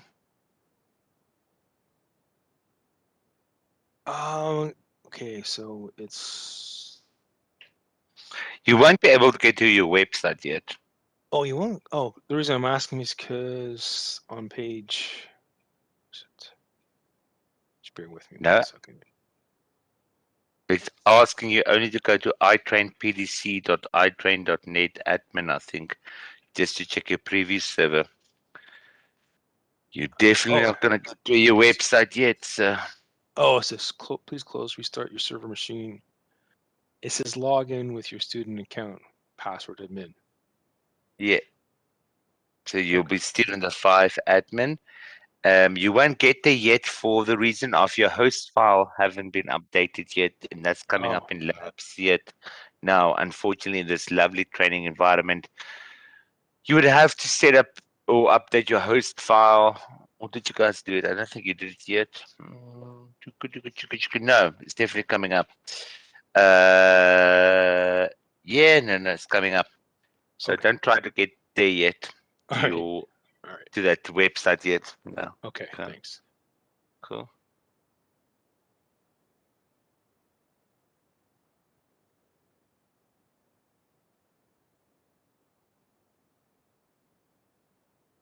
I see who's finished. Dan, you finished.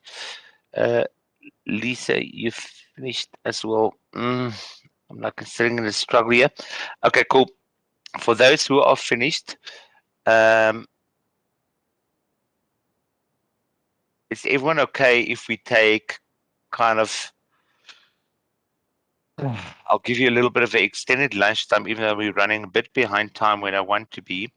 For those who are finished, but to allow those others for everyone to catch up, and then we'll start with slides 1/2 the hour. That will be 13:30 Chicago time. Is that in order with everyone? I'll still be around if anyone's got questions. And If this we're is finished, where, we come back in just at 1:30 Chicago time. so we will be back. I'll put it on screen now, and that will be 13:30 Chicago time. Yeah, that will start officially again. That will just give everyone to be, I think, at the same time in labs. And then I've got about 36 slides, and then you got quite a bit of labs to do for me. Yes. Is that in order with everyone? Yeah. But in this time, make sure you just catch up. So we're all at the same point in time. Yeah. Okay. Cool. Thank you for all your time and your efforts to date, because your time is precious and I appreciate it. And I hope you've been enjoying it so far.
So for those who are still busy with labs, please make sure that you do take a break for yourself, please.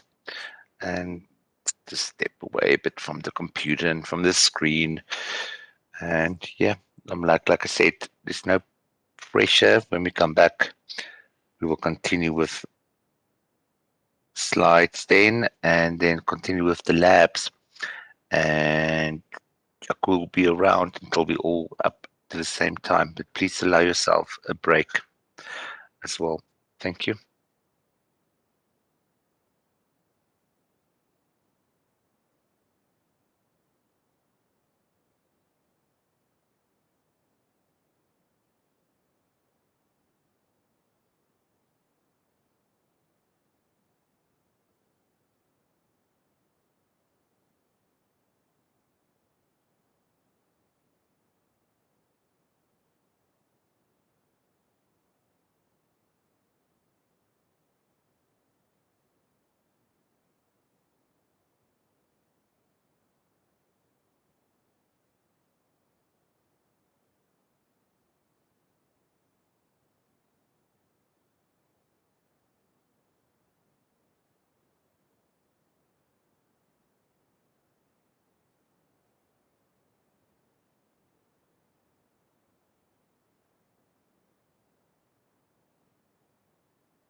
Don't worry, Malcolm. I understood your first smiley face. It's okay. It's a pretty long day for you. Don't forget that open bracket. I might have thought it's a frown, rather. Oh, no, it's a happy face. This is cool. We Yeah, might just fall saying, off. it's a long day for you, right? Yes, it Yeah. is. It's going to be a long week. Yeah.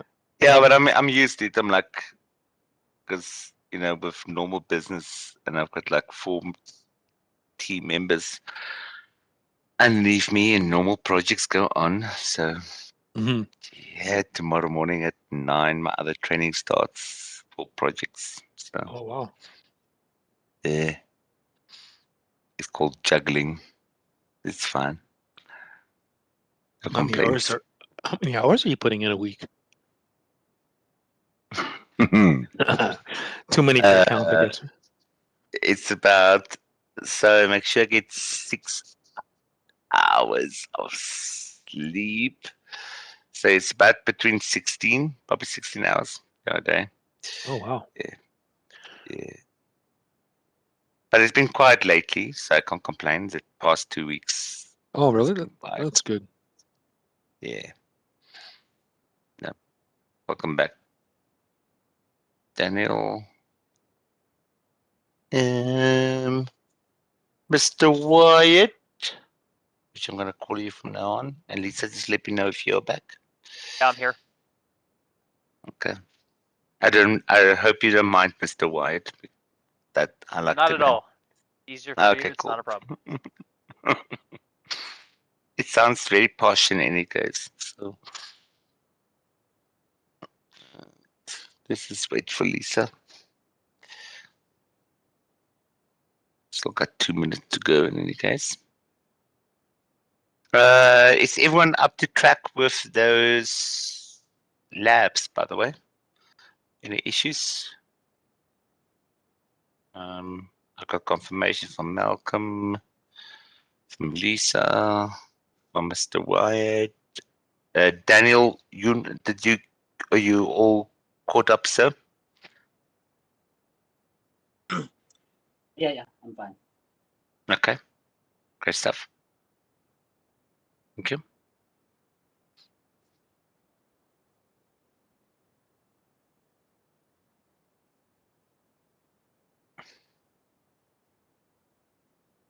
Give it a second.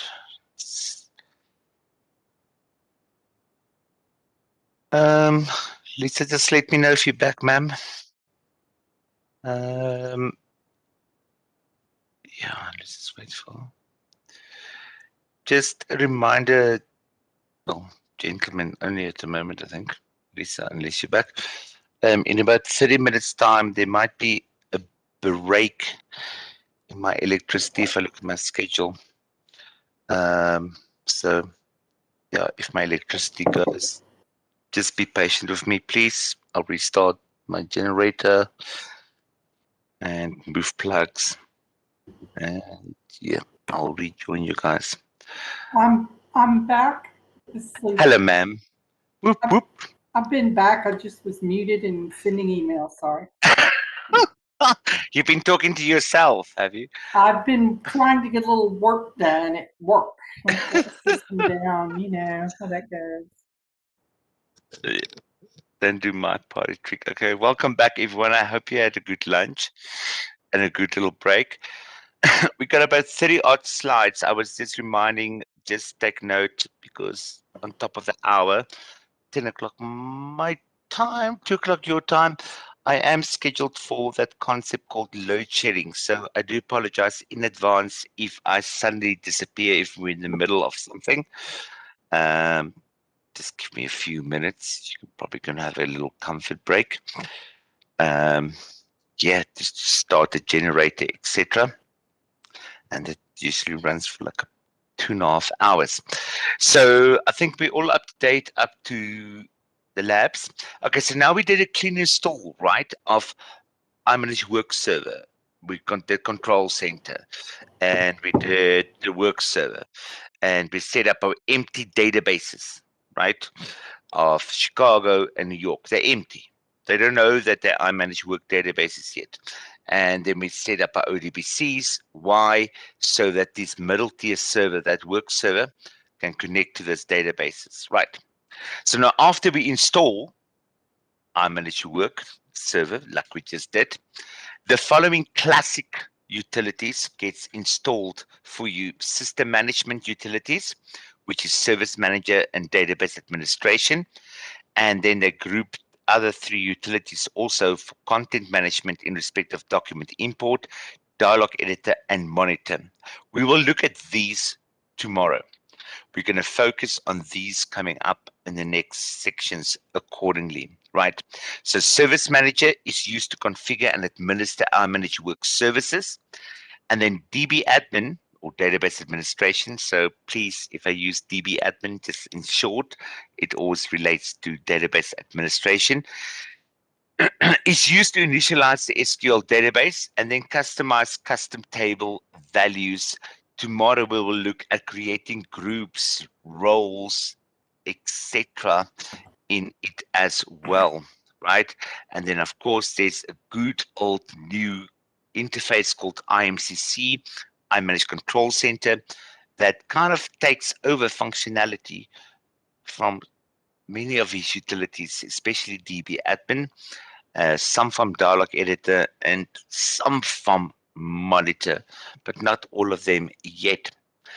So then you can run the iManage Work Server installer from an administrator PC and then select the tools you want to install. I mentioned this already earlier as well. So basically the point is I can run any of these: DB Admin, Import, Dialog Editor, or Monitor, any of these. I can run from a separate PC without giving the user, for example, access to the actual server, right? So then I just run the iManage Work installer on that machine, and then I untick this and only select what I want to install on that user's machine. You will note that the Service Manager is not listed here because it is installed only after you install one of the iManage Work services. And how do you install that iManage Work services? Via which tool? The good old Hammer tool, right? IMSVCINS for insert.exe. So except for the Service Manager, you can run the administrative tools on any remote admin PC. What must happen? A user's account must then be added to run those to the NRT admin group. When we get there tomorrow, the NRT admin group is a reserved group name, by the way. You'll see tomorrow. For iManage Work, after the clean install, you have to go and manually create it. If you are part of the NRT admin group, it kind of grants you administrative privileges, and then you also have to be part of a role that grants you rights to use the specific utilities. In respect of DB Admin, if I'm going to run it on a separate PC, like you just did now on that PC, you would also have to go and set up the 64-bit system DSN ODBCs to each of your databases accordingly. Then iManage Control Center is installed separately, and it's the admin tool accessed via the HTTPS. More on that tool in Module 5 coming up, in order to resolve this issue of that I don't have to make a user part of the NRT admin group, and I actually don't have to set up this ODBCs as well accordingly. Right, the database administration overview, or DB admin overview. For your examinations, it is difficult to remember all of these things, right? But it is more important for you to remember what a specific program or can do, like DB Admin. What is it responsible for? It's responsible for users, groups, roles, and then database options that you must remember. Okay, so again, in your exam, they will ask you rather a not question of like, within DB admin, which are you not able to do, right? So then they'll give you options of this in database options, and they'll tell you I can set captions, but I can't set captions in DB admin. You will see later on that will happen tomorrow. That will happen in Dialog Editor, or it will happen in IMCC. Okay. How I remember these things is when I prepare for exams as well, is I go and take screenshots of that's the way I work, of a screen, and I put that visually in my head, and then when the question comes up of DB admin database options, I'm like, cool, let me visualize the screen and I can see it. So I don't know, it's a lot of information, I know, but it's just the way I do my exams or prepare for them. So set the database options per SQL database. So in DB admin, you'll see shortly, you can right click per SQL database and you enable document echoing. You can set password options, restrict root level navigation objects. We'll look at the screens coming up now and define what document history events are generated in the lifespan of a document. I can perform the following SQL database management functions. I can define user accounts, groups, and roles. You're going to create a user account for me today already. We'll discuss group and roles tomorrow. What do they mean? What do they define?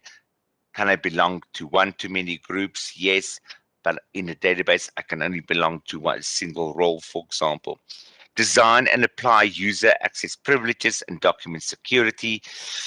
This is kind of historical, by the way, because of workspace-centric design, because a document, you want to assign security often on a document level, you'll assign it on a workspace level, and it will inherit, the document will inherit that security from the workspace. This is still very relevant. Well, yes and no, especially for classic clients, it is. Manage document types and applications, that's going to open it, and then create custom document classifications and configure document archiving settings. Again, the configure document archiving settings is historical, because you won't archive in a workspace-centric environment a document. What will rather be archived? That entire matter, right? So let's say it's 5 years old and we got a policy that it should be archived at that point in time. And let me just try to get this hideous thing away. There we go. Is it? Yes? No? Never mind. I do apologize. I love WebEx. So, okay, cool. So now we created that empty databases, right? New York and Chicago. They don't know that I manage work databases yet. And we created that ODBC 64-bit system DSN to them, right? Now we want to go and make them into iManage Work databases to say, hey, by the way, you must be an iManage Work database, so you get all this MH group doc master, doc user, whatever, doc classes, tables in it, right? And that is done via DB admin, where you then come and register, or what we also call initialize the database via that ODBC, right? System DSN 64-bit that you created. Right. And then as you do that, that populates the SQL databases with the information tables, all these image group tables that are used to store all aspects of iManage Work operations, right? And at that point, you also specify your file server, for example. It is imperative the first time that you initialize or register this databases via DB admin. For the first time, you have to use the SQL Server system admin or the SQL system administrator account, the SA account, and its password. If you're not privy to it to a client, then they're going to have to type it in for you on that first time. Thereafter, you can use a lesser account to connect to the SQL server or to the SQL database, right? But for the first initialization, ensure that you use the SA account, please.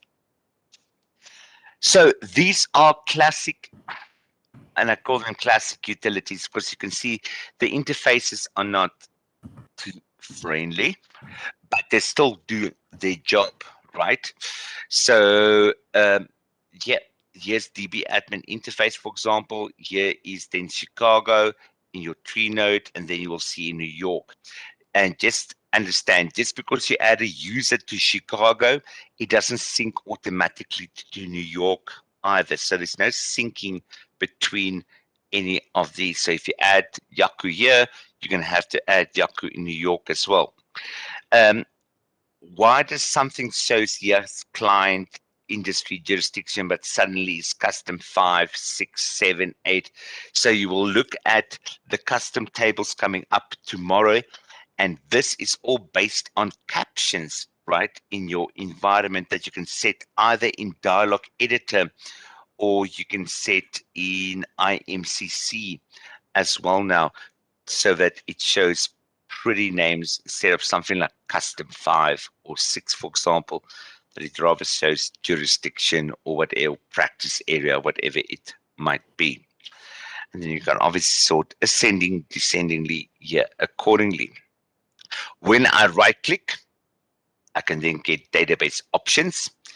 And then at that point, I can enable echoing here. We know by now that echo relates to classic clients, file site and desk site, right? It's got nothing to do with desktop for Windows. So remember, echoing for classic clients, file site and desk site. If I open the document, it used to go, there's some background noise. If you can mute, you're welcome to unmute and ask questions. I don't mind at all. That was me typing. I apologize. That's fine. No problem. At least you know I'm taking notes, right? At least you are. Thank you, ma'am. At least you're not watching YouTube videos. Yes. Thank you. So yeah, classic clients, file site and desk site. We know if you open the document, it goes to NR portable, right? If echoing is enabled on server level per database already, then a temporary copy will be stored in the NRT echo directory thereafter. You can also set password options. This specific over here, it's got nothing to do with the new desktop for Windows or with the Work 10 web. This work area system preference is all about classic clients, file site, and desk site. Okay, cool.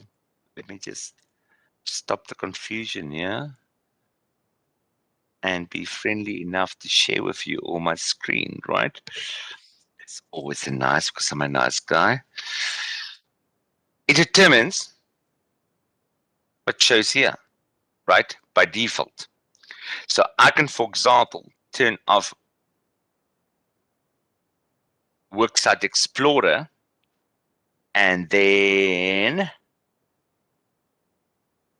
British, that will disappear by default, okay, for the user, and the same in file site, right? And then obviously if I want to turn that on for whatever reason on a user machine, anything about classic clients, file site and desk site is handled via registry keys. And then on that user machine, I can just apply a different registry key that will then display the Explorer, right? So if you're uncertain of what this is about, it relates to classic clients, file site, and desk site, and that tree node that shows. And then obviously keeping track of what gets tracked in the history or the lifespan of a document accordingly. And you can set this per database accordingly. Then my file server for work 10 must be configured to support the following. And you come and check these little 3 tick boxes over here. So number 1, user photo storage. You will see tomorrow that that relates to my work 10 web client. So in the various sections in the work 10 web, instead of showing initials, I can show a pretty picture of my ugly old face, rather that somebody can track me down in the building, because they might know my face, but they don't know my actual name, especially in big organizations. Preview storage, that it enables it specifically to say, hey, file server, get ready for that doc preview folder where you must store the cache for me of documents that users have previewed before for efficiency. And then journal storage.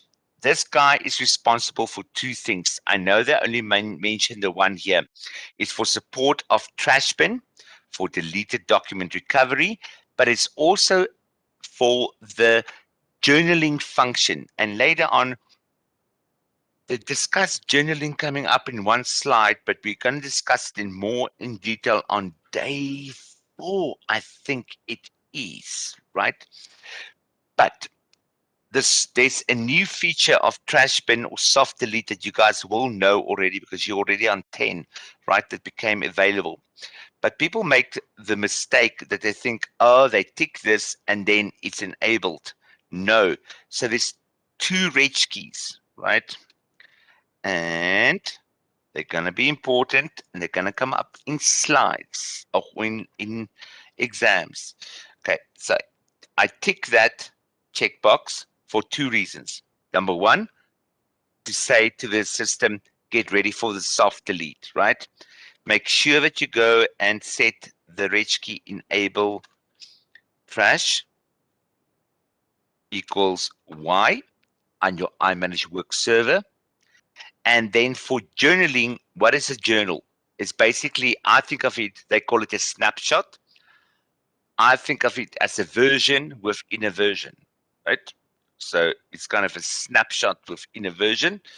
And this is the only funny reg key that you kind of have to remember, right? And that will be enabled audit journal equals Y. You can go and ask iManage one day which developer decided to put audit there. I have no idea why, because I would have just called it enable journal, but that's the other one, right? So this tick box over here relates to both of them. It's telling the file server, get ready for either trash. I know that only means that, but also if you maybe want to enable journaling at a later stage. Document echoing overview. So we know it only relates to classic clients, file site and desk site, as per the note down here, right? For the new desktop for Windows or work 10 web, it does not relate. However, it duplicates all documents opened by a user on the user's local hard drive for offline backup and edit. By default, it will sit under CNRT echo. Anything, if I don't want it underneath there, classic clients, file site and desk site, you can change it via registry keys that you can roll out to them. It does leave unsecured backup copies on the user's local disk, and then the best practice is create security-based class or subclass with the echo options disabled. By the way, if there's ever a conflict between a class and or its subclass, so maybe the class of medical records says do not echo, but the subclass of x-rays says do echo, subclass will always take precedence above the class setting, by the way. So echo copies are synchronized with the iManage Work library when the network is available. And then by default, it will go there, as I mentioned, and only the last known user of a document can synchronize it accordingly. So in order to enable Echo, number one, you go to dbadmin, right click on the database, go to database options, and then check the enable document echoing, right?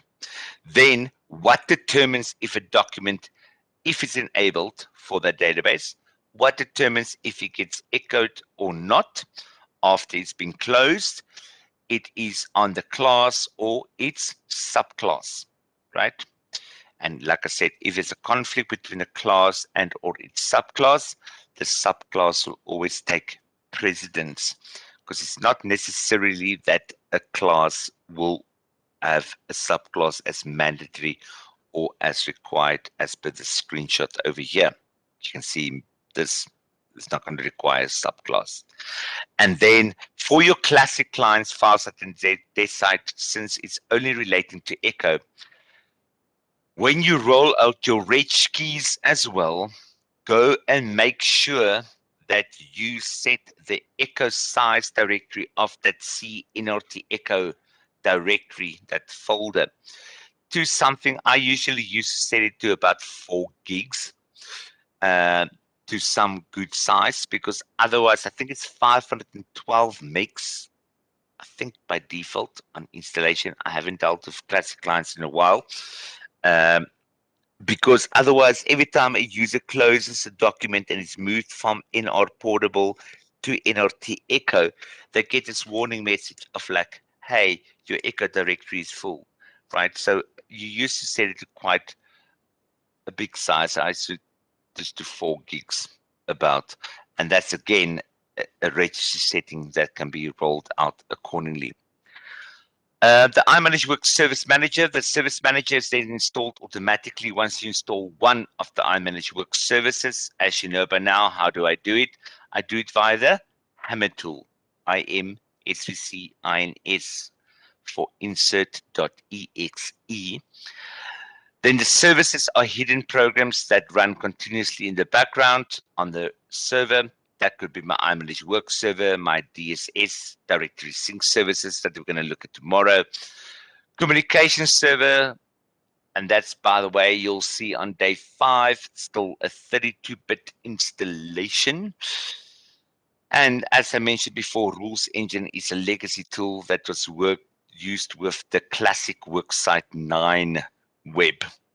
The Service Manager is used to configure then and reset the installed iManage Work services. Let me just catch up. Oh, am I too far in front already on my slides? Then the Service Manager is used to configure the service properties and database options per iManage Work server. So you will see that the Service Manager is, depending on which service you highlight, you will get rendered different dialogues in respect of startup properties, for example, or the service properties, or the database options, for example, right? So then after initializing the iManage Work databases, how? In dbadmin, as we know by now, is called registering them as well. And we have to use the SQL, SA, or System Administrator account for that first initialization. Then I can come to Service Manager and I can configure my iManage services to connect to one or more databases accordingly. So I will highlight that screenshot, by the way. I will highlight that Worksite service and then click over here on my database options and come and set up my properties accordingly, right? So you can view all your services that are managed by the Service Manager. And like as I mentioned already, each service has its own set of properties and log files and its own dialogues specifically to that service, right? So if I click on Worksite server and I click on database options, I'll get a dialog. However, if I click on Exchange Online Services and I click on database options, I will get a different dialog to complete information in respect of that service. So number one, the startup properties here, after I've pushed the services into Windows services via the Hammer tool, then I'm not sure why they show you this button over here. is completely incorrect. It's this little cog one over here that they're talking about, by the way. Then it's pushed into Windows services. So then whether I set it from the service manager or I come into Windows services and reset the startup username, the domain account with local admin rights and password, it doesn't really matter. As long as via the hammer tool, the services has been pushed into Windows services already. Then I can click the database button after highlighting the worksite services. And then I can click on the 3 dots over here. That will list my ODBCs, names that I've set up, my 64-bit system DSN ODBC names. And then here is what I'm talking about. You can use a lesser or a lower access right account to connect to the database. So once they've been initialized in this environment, we just use the same SA account, username and password, but you can use a lesser account here. Then you set in a multi database scenario like Chicago and New York. Usually you select a single primary database, but it does allow you to select more than one at the moment in the latest versions. What this is important for exams though, please. So a primary database is on server level, right? Number one. And that is the default database in respect of forms, captions, and roles. I can so tell you, you can probably see this in a question somewhere coming up, right? And you'll see later on tomorrow when we cover other slides, there's a concept called a preferred database. A preferred database is on user level. So primary database is on server level, and that's the default database for forms, captions, and roles.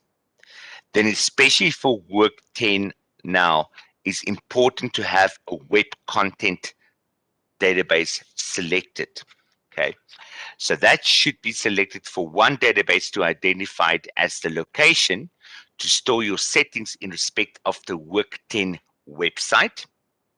But number 2, you will see as we go on in labs, as I mentioned before, for desktop for Windows,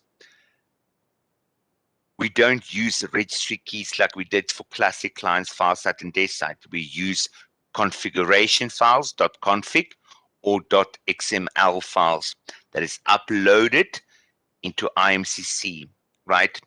Now, those files still have to go and sit somewhere, right? So that they can download to the user's machines. So the web content database determines to go like, okay, cool. Let me upload these XML files to the file server because I'm Chicago and I've been selected as the web content.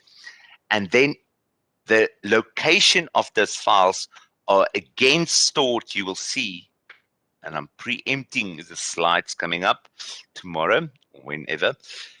They are stored in mhgroup.docmaster, but instead of a type of D for document, it is stored as a type of N, Nelly, right? That it knows where to find that files to download to the user.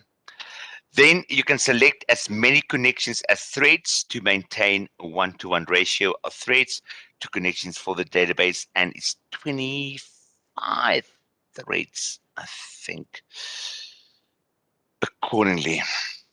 And now the database thing is irritating me again. Hold on, go away. Yes, no, okay. Hold on. There it goes. Then to configure the database properties advanced, let me see if I missed, I did miss a whole slide there. This digital safe configuration is basically cloud-based settings that you can get the information from iManage if it is needed accordingly. Especially for work 10, you shouldn't need it in any form or manner. Then per database, you can click on the advanced button. So you'll go to database options, advanced button. This is where it is. I know this screenshots can get confusing. So here is my work server database. You can see I've added Chicago before, and let me zoom out a bit.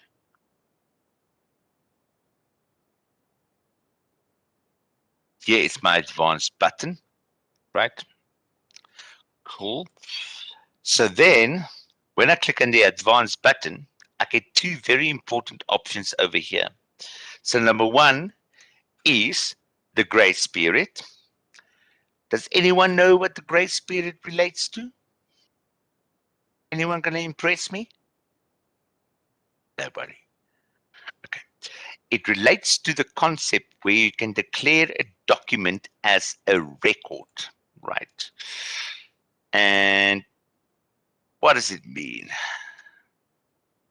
When I declare a document as a record, and we'll look at this on day 4, it gives you a warning. It just means that that document cannot, or that version of the document cannot be changed again, right? So it'll force a save as scenario. So you can see in Work 10 web environment, it gives me a little red hammer. So does it basically change the properties to read only? Can you what? Sorry? When you declare it as a record, Yes. you don't want it to be changed. So you're basically making it read only? Read only. So you force it to save it either as a new version or as a new document. Yes. Okay. And it's a very good, so you almost create, and I often train my users, so you'll see by best practice, emails should always be filed as a record, right?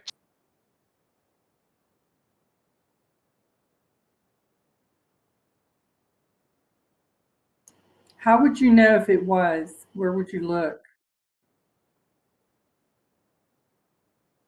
If your emails were filed as a record? Would it, oh, it would have the little lock on it?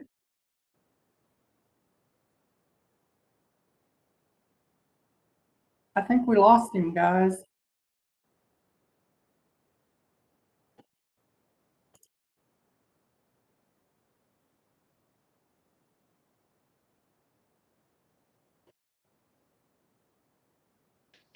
Maybe he has to reboot his generator this time, right?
And I'm back, I think. Can everyone hear me again? I can hear you. Thank you. Apologies for, I did warn you guys. These things happen. That was fast, though. Eh? It was pretty quick. It was. Yeah. Yeah. No, I'm quite set up. I just didn't have the money to have the automatic switch one. So it's quite just going to start it and then switching one plug. So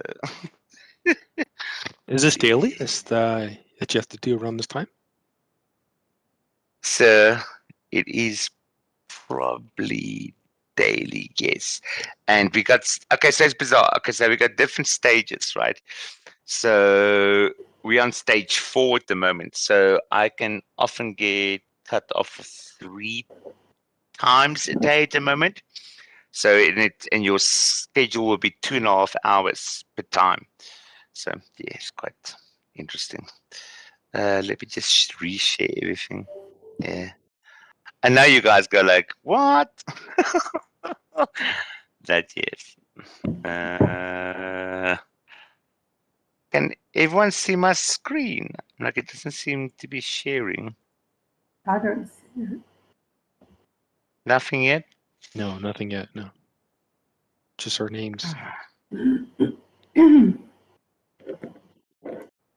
I'm saying share screen 2, please.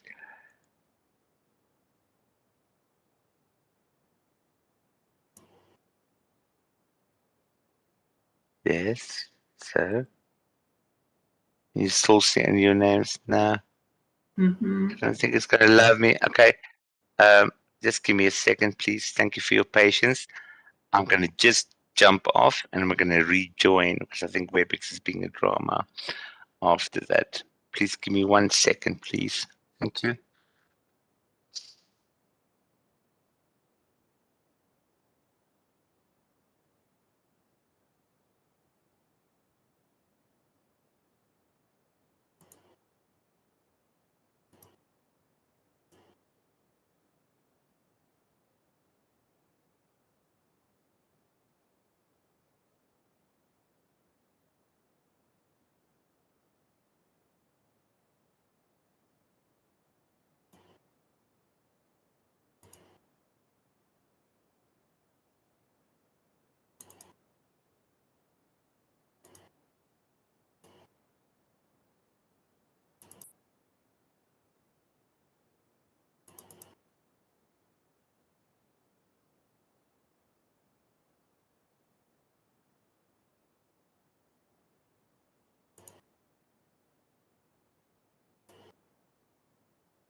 Okay, we're back. And now, let's hold thumbs, right? Here we go. Okay. You should see presentation. We good? Looks I good can now. see it. Okay. Welcome Yep. back. Happy times. Okay, cool. So I was doing a whole lovely explanation of the concept of declaring a record, right? If your brain doesn't pack up, so let me just see if ReadyTech came back on. Yeah, it did. Let me just paste fit, scale to food. Yeah, and zoom in a bit here. Okay, cool. So we were saying declaring, so I often use declaring a document as a record as like a template type scenario because you might want to reuse it across different matters, right? So it creates like a template type scenario for yourself of important document. If there's a new clause you want to add, you can always add it afterwards as well, because then you can save this as a new version. Then I just showed you the differences in, I'm in Workten Web. It shows a little hammer. In this site, it shows you that red little lock. And then in good old file site,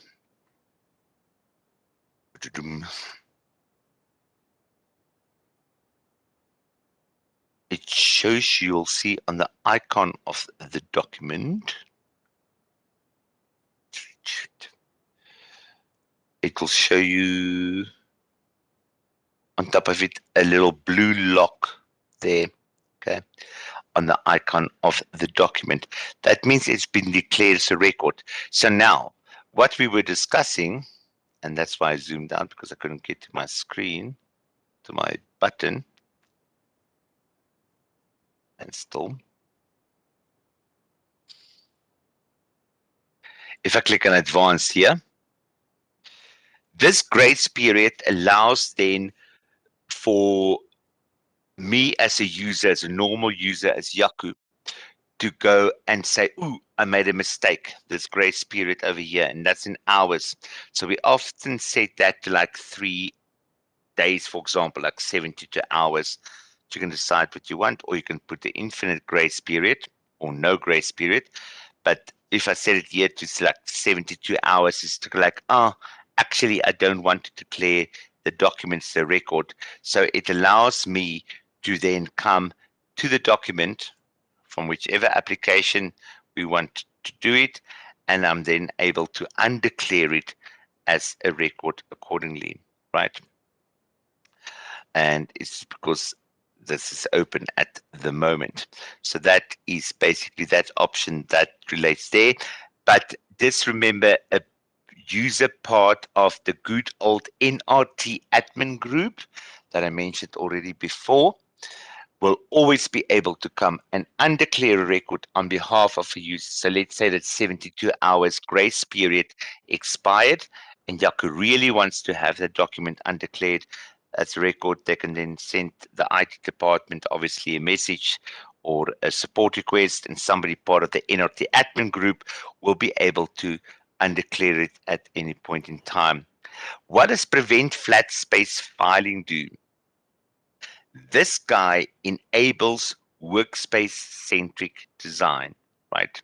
So what is the definition of flat space? It is anything, any document, not anything, is any document that is not within a workspace folder. So as soon as you tick this per database, you enforce the concept of workspace centricity, right? That means a document has to be filed into a workspace folder, right? From where it inherits the metadata from that workspace, the class from the folder, and the security, right? Cool. I hope that all makes sense there. So then you can click on the service properties. So highlight iManage Work Services, click on the properties button. You then get the following up here. And again, you might see this in a not question. It'll probably ask you, what can you not set in service properties? Number one, you got your cluster server name up here in module 12. When we look at design consideration, the concept of clustering services. Is any of you using iManage Work Clustering at the moment? I don't think you will, because you're all on 10. Or you don't know? We're using clustering from the app server. Yes, we are. Because we're still on the desktop client front end. Are you? Because you're still in the desktop, yeah. Correct. So when we move to, we won't be anymore. But yes, we're still using you won't. servers. Yeah. Yeah.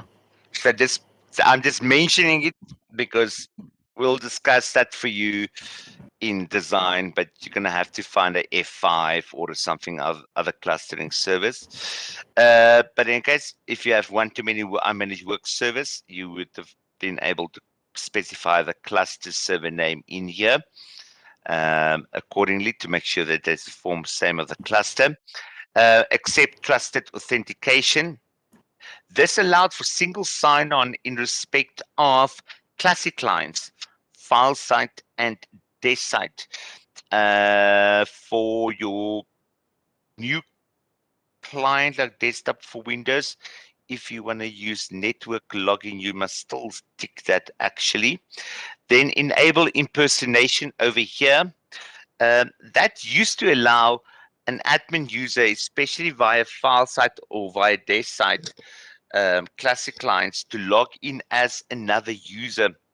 If I know the username and if I knew the impersonation password, to log in and kind of see what they will see, for example, right? So you tend not to share that out. That is not quite relevant in the new desktop for Windows anymore. Where it is still very relevant is the fact that, and I'm sorry that I have to zoom out, is that the communication server actually uses this password to file emails on behalf of a user into iManageWorks. So remember that when we get to day 5, we handle communication server, that you actually have to set this here to file emails on behalf. But there's a whole new concept, and in case with desktop for Windows 10.2 or later, of a concept of client-side filing. It's been available before for classic clients, file site and desk site as well, but it's much more efficient now. You've got a little communication server almost on a user's machine that can be used as well. And then the email domain over here that you set on your worksite server now, or your iManageWorks server, has to be the same as the one that you set on your communication server. And because a communication server, a comm server that handles email management for you during the lifespan of a matter, can really only handle a single domain. And there has to be, you'll see that the value I capture in here, when we get to day 5 and we do communication server, there is a field called domain, and I have to capture exactly the same value in there so that they know that they can talk to each other, right? So your communication server is not the same as your email server, is that correct? Or is it? It's not the same as your Exchange server, no. Okay. No, because comm server, as I mentioned, is the bridge over troubled water. So comm server will go and fetch, and it's the bridge between Exchange and worksite and your iManageWorks server. So it will be able to fetch an email on behalf of a user, and it fetches it in EML, it converts it to MSG, and then it can go and file it on behalf of the user into the workspace folder that user selected. Yes. But we'll cover that nicely on day 5, and we'll look at the client-side filing as well. That resolved quite a bit of issues for me with certain of my clients that I'll discuss with you guys. I hope that answers the question for now. Yes? No? Yes, thanks. Okay, because no is also an answer, but it's okay. Yeah. Okay. For now, it is park it, write it down, and if Yaku doesn't answer the question later in the week, you come and make me work, please. That's what I'm here for. Please don't hesitate to ask. Refresh frequencies and Orbis properties for your metadata cache. This relates to classic clients, file site, and desk site. Again, and it relates to my lookup tables, right? So it is about when I start up desk site, for example, what does it load for me into memory and into cache, right?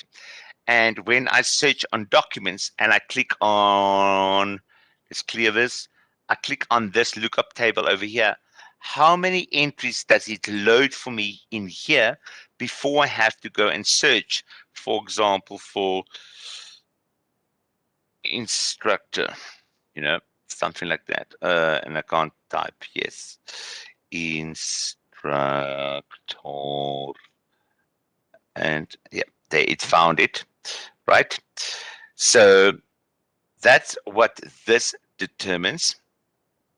So refresh frequency, it will check every 60 seconds. So that defines how often the iManage Work server will check if all database tables in memory contains less than the maximum number of rows, right? So you can see here it's will load for me 1,000 rows in there, because that is 10 times 100. And then the preload cache data allows iManage Work server to preload the database tables into memory at startup. Otherwise, they are loaded as needed. And startup means I start up the classic client of FileSite or DeskSite, right? Then there's a share cache, and this relates specifically to my custom 1, custom 2 tables, right?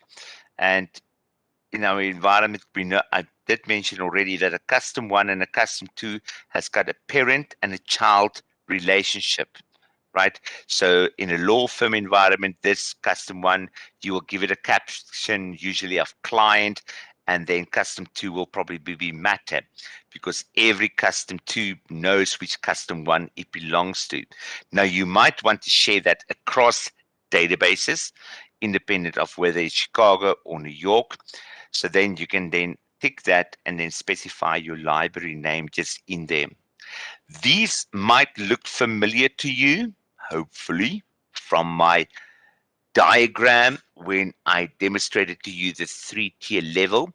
That is classic clients, FileSite and DeskSite that connects over RPC, remote procedure call. That I said the service port will be 1080 and the file port will be 1081. Most importantly, just understand, and it's not relevant really anymore, but it will still come up in exams probably. If I make a change here to say, okay, service port should be 1085 and file port should be 1086. Anything about classic clients, FileSite and DeskSite, where will I go and make the customizations as well on the client side? In the registry keys, right? That I would also have to roll out that my service port and file port have been updated. So if I update it on server, I would also have to go and update it on client so that it knows that it must connect rather over that port instead of another port. Because remember, at the end of the day, a client only connects to my work server. Yeah, these are historical. I find often that some people still use this. Do you guys use it? Especially my American clients. Anyone? No? Okay. The autonomy process optimization server. I'm like, if some of you seems to have been around, yep, for all of its processes, when it was interwoven, then it was autonomy, and then it was HP autonomy. So this uses to be the process or workflow server accordingly. This is important, please, for the exam. This slide is completely outdated. They were friendly enough to finally change for us the slide so that it fits on a screen. So you can see now the slide looks different. So it used to be a very long form. So because all of this information used to sit underneath here as well. So they redesigned it that it at least sits now here on the right hand side. So this is what we're discussing, either use system dates or use file dates, right? So let's say this slide is just outdated. So what does this determine? It's basically what dates is going to show to the user in their timeline, in their document properties, if you still use file site or desk site, even in properties of filing dates in your new desktop for Windows, or filing details in your Outlook, wherever it might be, right? But that determines what the user will see. These dates are maintained in mhgroup.doc master, right? So now what's the difference? A system date relates to I manage work as a system. So that is when the document was brought into the system, created and modified. So it's got create and modify date. That relates to system dates. File dates is that when you, for example, import a document from a Windows Explorer environment, it's got its own create and file that or modify date. Then that will display it to the user, right?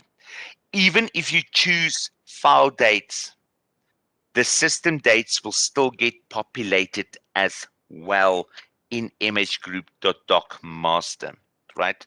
By default, we use system dates.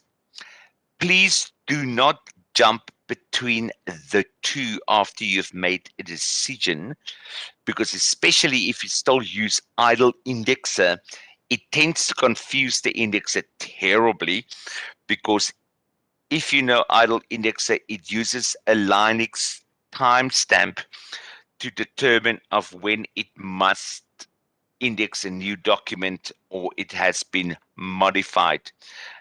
It's different. It doesn't influence Raven actually, because Raven looks at the change events table, but it does influence, for example, idle. So usually this system dates. What is important for exams? You're probably going to get a question of which dates will still be populated if I select file dates, for example. So then, or will all dates get populated if I select file dates, and then it will be true, for example. So you'll get that type of question. The enable hosted DM, that relates to I manage work anywhere, taking you back to the beginning of the day. I manage work anywhere relates to what? It allows classic clients, file site and desk site to connect over HTTPS without the use of a VPN with a what? Service port of 1090 and file port of 1091. By the way, if you want to use network login for your new desktop for Windows integration or your Work10 Web, you still have to come and set this in any case up. This, by the way, there's not much under configure of file server connections that you can do. So after you set your file server and you initialize your database and you specify your UNC path, the only thing you can really come and do from the service manager is then to come and specify, maybe untick this and specify maybe a different account that must connect to that specific folder that you specified in the UNC path. If you ever need to update that path for whatever reason, unfortunately, you're going to have to do it from the SQL database, right? And you'll find that, of course, nothing is sharing. You will find that under the table of mhgroup.doc servers, right? mhgroup.doc servers. That is where your UNC path will be for you. And unfortunately, you're going to have to do it, from SQL from the back end and update it there accordingly. Then I managed to work 10 additional configurations, and I know this is taking a bit long. Apologies for the break and for everything, but then we're almost 1, 2, 3, 4, 5, 6, 7, 8, 9, 10. I've got 10 slides left, and then you don't have to listen to me anymore. You can carry on with your labs shortly coming up, but just be patient with me for now, please. MSH by default listens on port 1083. Please take note of this. You're going to see it in exams. So MSH, Microservices Hub, this is on port 1083. If you customize MSH host registry settings, needs to be updated as well, right? Because you can see here you specify 1083. And then more importantly as well, if I update this port number, and by the way, they're not friendly enough. This port number is maintained in a environment variable called, and it's easy to remember, IM for I manage, microservice, right, for MSH, either host, there's my host where my IP is, or it's underscore port, right? So if they're not friendly enough to show a screenshot here, if I update this to 1086, I have to update my MSH host to then say 1086 as well. But more importantly, as of 10.1, because MSH host took over responsibility of handling the previous server, I would have to go and update my PAS host value as well, because the values between these two have to be the same, right? And then you go and update the rendition.cfg file that I mentioned earlier as well, for my default number of jobs of 25 for MSH. I go and update it as well under the Rendition Engine Alpha Preview to say, hey, MSH, when Worksite Server instructs you that Yahoo wants to view a document that has never been viewed before, remember MSH Microservices Hub is going to go and instruct Preview Server to start rendering the document, and it needs to know where to go and find the Preview Server to instruct it. And then you specify your fully qualified domain name there, and remember the port of 18681, which is the default port for my Preview Server. Then certificate configuration. As of work 10.1, you must append the CA bundle to the SSL certificate to create a certificate chain. How do you do this? Process is, number one, obtain the SSL certificate from a certificate authority, a CA. You obviously get your SSL certificate at CA bundle. Now, how do you create your cert file in accordance, right, to form this chain? So the cert file should contain the following in the order of my SSL certificate that I maintained or obtained, intermediate CA certificates, and then my root certificate. And then you basically go into this file also of worksite.conf, and then you change the name of the certificate. There's an actual parameter in there called SSL certificate file, and then change the path to the certificate as well.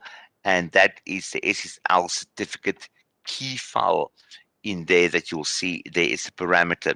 There is documentation on it, by the way, and I think I did include it in that student resource zip file that I'm going to send to you guys, but they tend to update it quite often. So again, once you get pass your ICSE exam, get your 95%, I don't accept less than 95%, then you can go and follow this type of articles accordingly.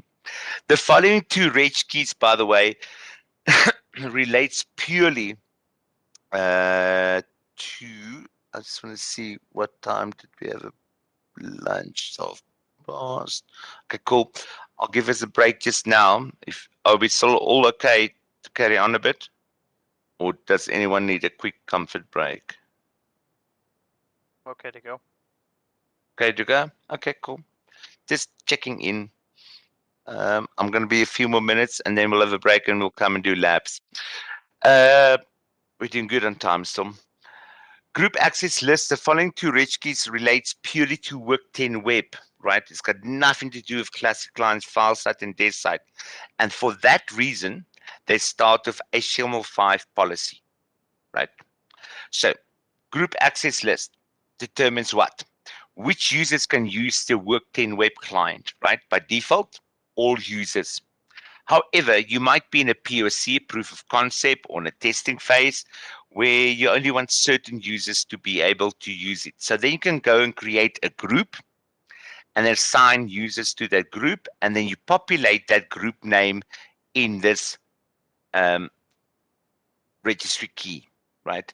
That only that users part of these groups can have access for this time being to the Work10 web environment. The groups have to be capital and they have to be comma delimited, okay? Capitals and comma delimited.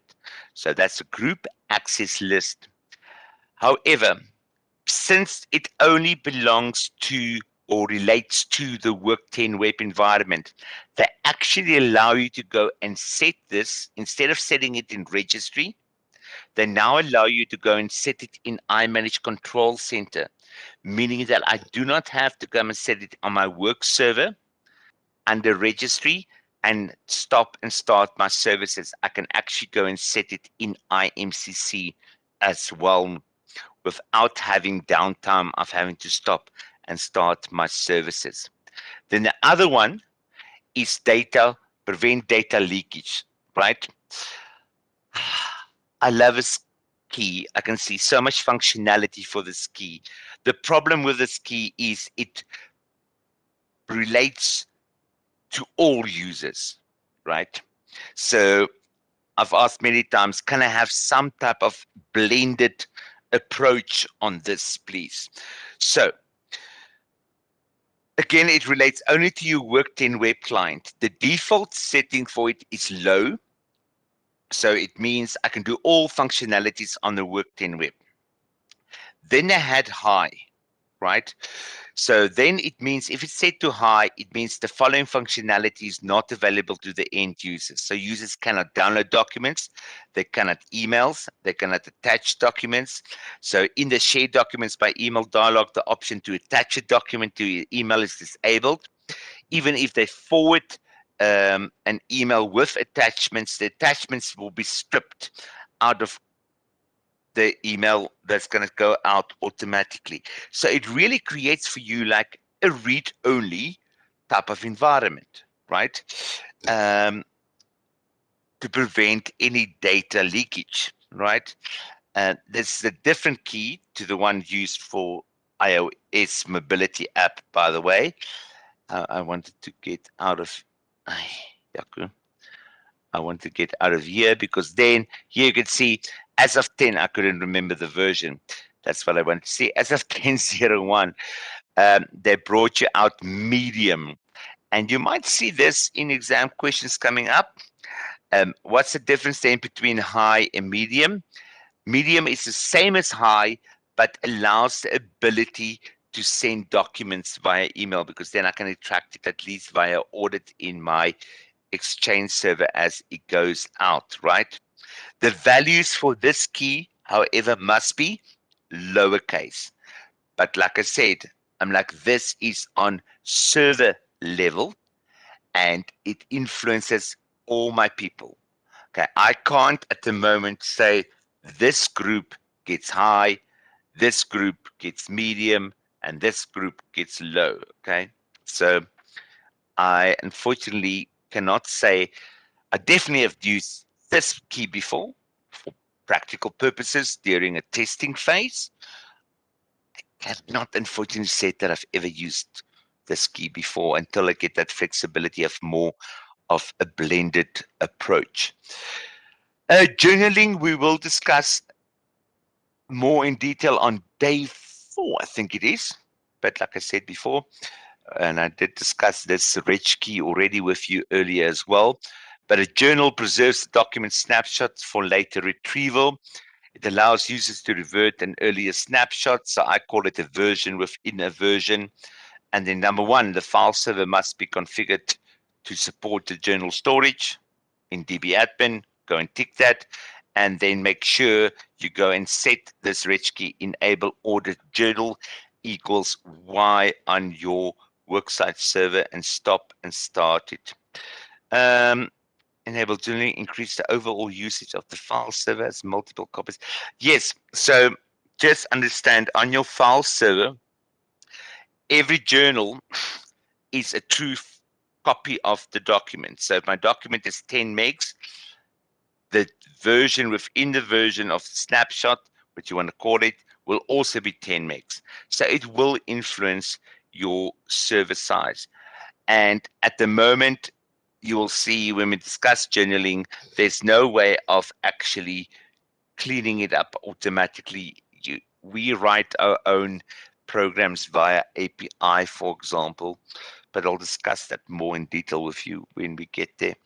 Just remember this reg key, enable audit journal equals Y, because they're going to be nasty in the exam to you, and they're going to give you enable journal. They're going to give you audit journal. The reg key is enable audit journal equals Y. Then the SMTP server reg key on your DMS server. This has been required for a very long time, even before Work 10. That is all about outgoing emails. So send documents by email, send a new document, reply, or forward emails. That is where my SMTP server is sitting, that the communication server will monitor in order to pick up the emails that are outgoing, right? And then process it. And we'll look at the diagram of that on day 5 as well. Then email configuration options, email subjects and bodies are configurable using the templates. These templates are specifically relating to my classic clients, file site and desk site. If you, and for Work 10 Web, if you want to approach it, do not make changes to them in this default folder. Automatically can see Worksite Web here. Make a copy and put them, then distribute them under the custom email here so that they don't get overwritten during upgrades. Then send and file when replying to or forwarding the filed emails. This reg key here, it relates to classic clients, file site and desk site. So let me just give you guys an example, because otherwise it doesn't make any sense probably. When I send out an email, for the first time, can you see that there's an email address in my blind copy over here, right? Communication server uses that email address to file the email for the first time. When we get to communication server, it then thereafter, as that email goes forwards and backwards 200 times in its lifespan, I'm sorry for you to see my ugly old face again. It uses this luggage tag over here, right, in the subject line to file the email to the correct location. Now, this reg key for classic clients, file site and desk site, and remember this reg key, please, file to folder, determines if that email address must show in the CC or the BCC field. And why do I say it only relates to classic clients, file site and desk site? Because for your new desktop for Windows integration, you will set that not in registry keys, but you will set it in the file of IMEMM. And I'm sorry, I've got very bad light in my study at the moment. Config, right? So for desktop for Windows, you will set that setting in the file called imemm.config, right? That's why I say it only relates to classic clients, file site and desk site. However, for examinations, please still take note thereof. Then authentication schemes in respect of my Work 10 environment. the normal one of explicit, where I've got an explicit username or password of logging into my Work 10 web environment. Say a question for me? No? Okay.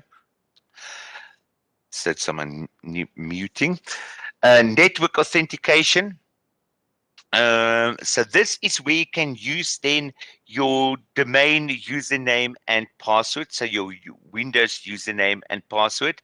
And that is that settings that I said you must still go and set similar to for iManage Work Anywhere. You can set it either via reg key or you can set it so it is this that I'm talking about, that you would have gone and enable hosted DM and then go and click on configure there. So that's kind of the same path settings that you can set, or you can set it via registry key. Set that over there in relation to this. Just take note that this doesn't allow for true single sign-on. So if a user's password, folks, let's say your password policy is every 30 days, password must be reset. The next time the user would have to specify his username and password. To achieve true single sign-on, you can use claim-based authentication. It uses XAML. And most important here, please, is understand that XAML 2.0 is supported as the claim-based and authentication to get the token. And you're probably going to see it in exams somewhere. You don't have to use ADFS. You can use other third-party identity providers as well for yourself. And then that supports multi-factor authentication. Most of my clients use this. We use it. It just means I must still, after I authenticate myself, I must then go to the Microsoft Authenticator app and, I don't know, it recognizes my face, for example, at the moment on my iPhone, or I can get a code that I must put in, or fingerprint or whatever. Probably one day we would have to give blood as well. I'm not sure. But yeah, my financial clients waited for it for a long time. This is the preferred method of authenticating as well. And then if you're going to use this, ensure that you enforce XAML authentication key in your registry. And then if this is enabled, it disables other authentication methods accordingly. Then good old worksite logs, right? Why are they important, by the way? Just think logically and they don't discuss troubleshooting really anymore in this course too much. But if you ever need to start troubleshooting, right, I always come to my worksite logs first, right? Why? Because think of that 3-tier design. My clients, my user, right, only connects to worksite, to that worksite server. And that worksite server connects to all the other different components, right? So my worksite server logs always got a lot of information in it, and it always kind of guides you many times to go and start troubleshooting. But also what they have these days is, I don't know if you guys have used it, it's the iManage Work support tool, that if you ever open a support ticket with iManage, they will tell you, please run the support tool, and it kind of gathers all the logs for you, and you upload it usually to iManage for support accordingly. So when the installation is successful, they should show a series of entries similar to this. We will discuss actually what these little abbreviations mean, some of them, in Module 12, design considerations, because you might want to consider that you need another iManage Work server, etc. But you will find the explanation of them in the iManage Work administrator guide as well, in the zip file that I'm going to send to you coming up. Before we go into labs, is there any questions for Yaku, ladies and gentlemen? You're all very quiet. So for send in file, is it Yeah. for Work 10 web, is it still considered send in file? It's just the configurations in a different location? like for like instead of applying the registry keys, it's in that imemm.config file. Is that or is it labeled something else in Work 10 Web? No, it's still send in file. Okay, because I know you mentioned there were just different locations. I don't know if that has a different setup. And Oh, and does it so no- require like a different version of IIS? Like I know currently it works with 6.0. Does that change much? no, it says 2013 or later of Okay. Outlook is required. And then it depends. I'm like, file site. Are you talking about the blind copy where that email is going to go? Correct. Okay, cool. So if you still use file site or desk site, then you still have to roll out your reg key. For desktop for Windows, you just upload that imem.config file to IMCC, and the first time Yaku then connects and I log in, it will download. By the way, just be careful. Make sure and train your users. Make sure they click on the work panel, because I haven't tested it lately, but at one stage, only then did the imemm.config file truly download. Yes. Which will then determine the setting of whether it goes into the BCC or the CC field. Yeah. Oh, so the user has to actually open the work panel to get those to push down. Yeah. I think they fixed it. I hope so, haven't because that's tested. a little cumbersome, but to know though. I think they fixed it. I just know at one stage I had to train my users, say, hey guys, quickly go and activate the work panel for me. Because only at that point to the update the roaming profile did the imemm.config file download, even though that I connected. Okay. Yeah. Okay. So it's off the record, those things, right?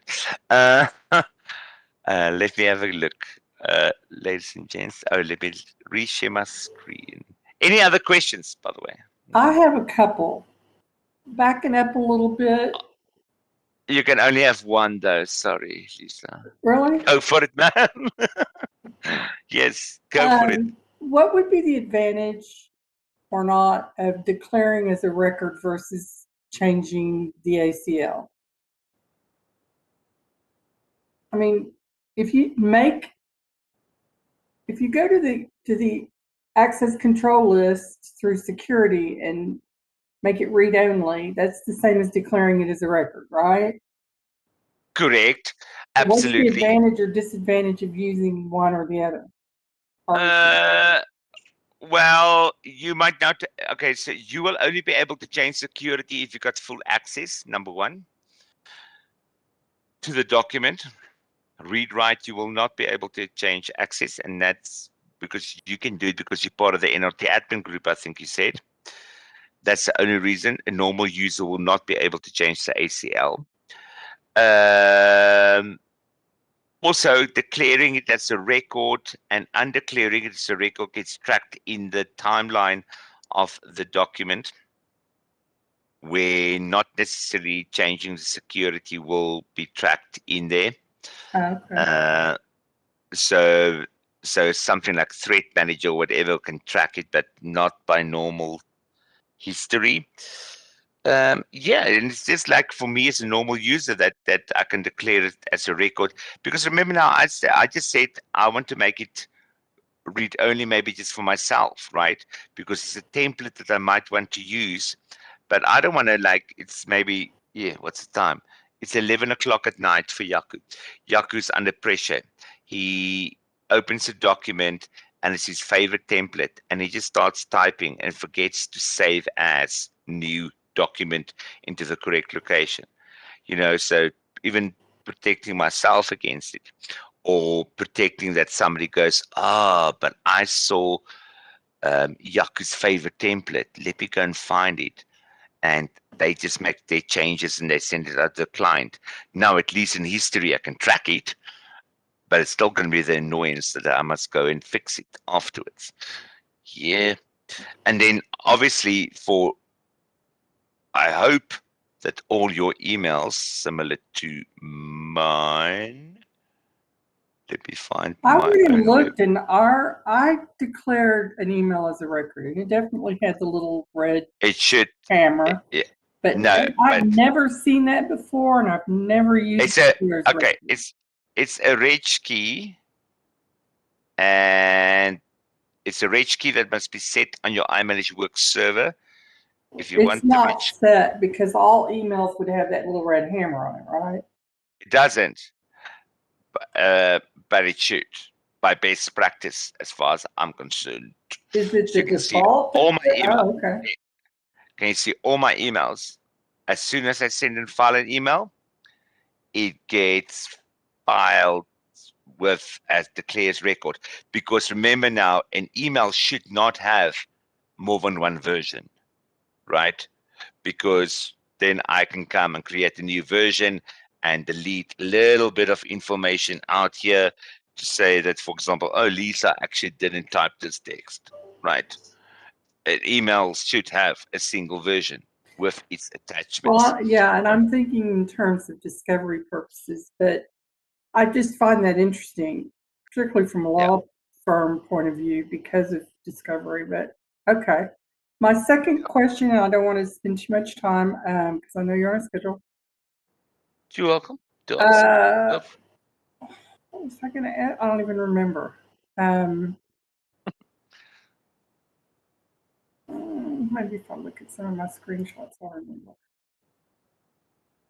Well, do you want to park it for a second? I'll Then you park can it. Yeah, go ahead. Well, and you're welcome. Yeah, and we'll come back to you. I'm like, let's just go quickly if we want to go in the I know labs. what it is. We've never Go used for it. journaling either. And what's the benefit or not of using journaling? I don't really understand what it's for. Okay, park that. Write it down, journaling. Okay. Park it for me for day 4, please, ma'am. And if if your question is not answered, then because you're actually going to do it in labs and you'll get an idea. Okay. Then we'll go. It's when it's yes, we will. And if it's not answered, just knock on my door. I'm sure it will be on day 4. Thank you. Perfect. Lab. So labs, what are we going to do? 2.6 to 2.7, ladies and gents, and that's going to bring us to the last. There's a lot of labs here, by the way, and type carefully for Jaco, please, during these labs to make sure that you capture your information correctly. There's not much here of registration on 2.6. These are all quite decent. What did I say here? Yeah, just be patient for this little come up. It can take a little bit of a while to come up. This is page 27.14. Just be patient there. I'm just trying to read my notes here, but luckily I made them electronically. So, okay, not much here. This is important somewhere here. Page 30.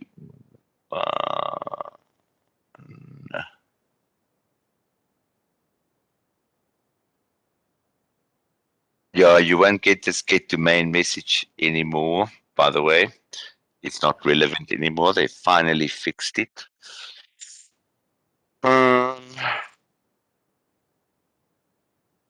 Here we go. Please, this is important. So just follow the steps nicely. Ensure that when you add Chicago to your service manager, primary database will be selected, but ensure that you select it as a web content database as well for me, please, because that's where all your configuration files and your HTML settings will be set for the Work 10 web environment as well.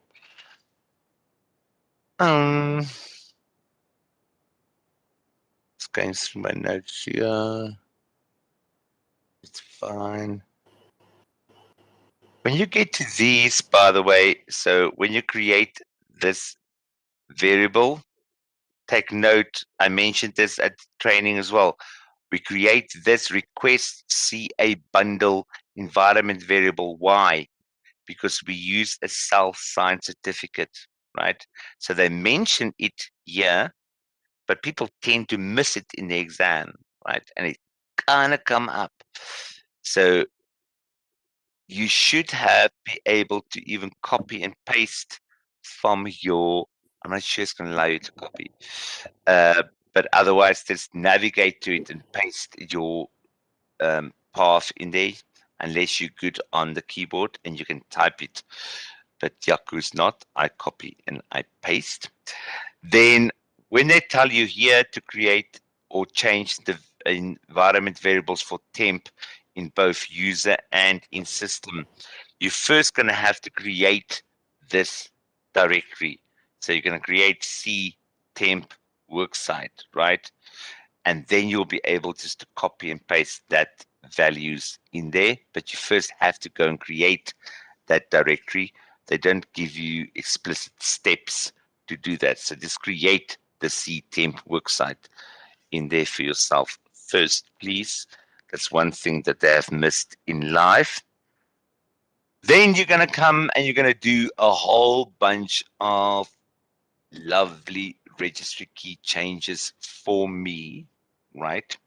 What I'm going to do is going to put on here.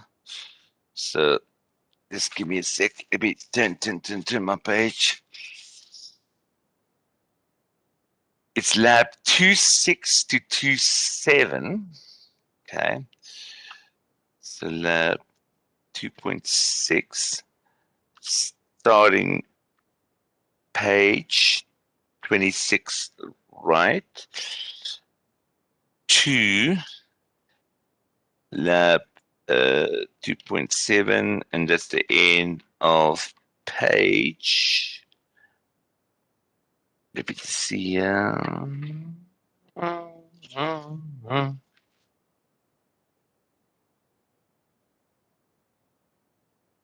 Page 38. Okay. And we're again, So- we're going to be on the SQL. I mean the You're still on your server system, the one with the gray background. Yeah. So you're still on your server system, the Windows 2012 one. Okay. You will see then, just hold on, because there's two things that I need to note here still for you. You add your certificates. Okay. Yeah, this screenshot, by the way, is incorrect. Make sure that you connect, just follow the steps, and you say computer account. I know that says certificate current user. That should say certificates computer or local computer, right? So the screenshot is just incorrect there, please. Just follow the steps, because then you're going to export your certificate, and then on page 37.80, page 37.80, you let Yaku know just via chat, or you can just unmute to say my certificate has been exported to my training installers. Because what I'm then going to do is just import your certificate on the preview server. Why? So that your worksite server and my preview server can talk to each other, right? So you can preview documents. However, just going back, when you're busy creating all of these registry keys, right, you will see that it will tell you where to navigate to, right? Where is it there? Local machine software. What I need you to do is this for me, please. And they don't put it in the labs. I don't know why. Because, well, I do. Sometimes it is not needed. Sometimes it is needed. At the moment, it's needed again. And for future labs as well. So when you got regedit open and you navigate to local machine, software, worksite, IMDS, and you change all the different reg keys here, right? I'm going to put it for you on the screen. You right click as well, and you go string value, and you create one for me called flexible, and I'll put it probably, Yaku, big mouth, because remember your registry keys are case sensitive, flexible folders in use. Okay. And you create one like that. It's going to tell me now that one like that exists already. And I'm going to delete this one. There's a delay on our end. I Right? think.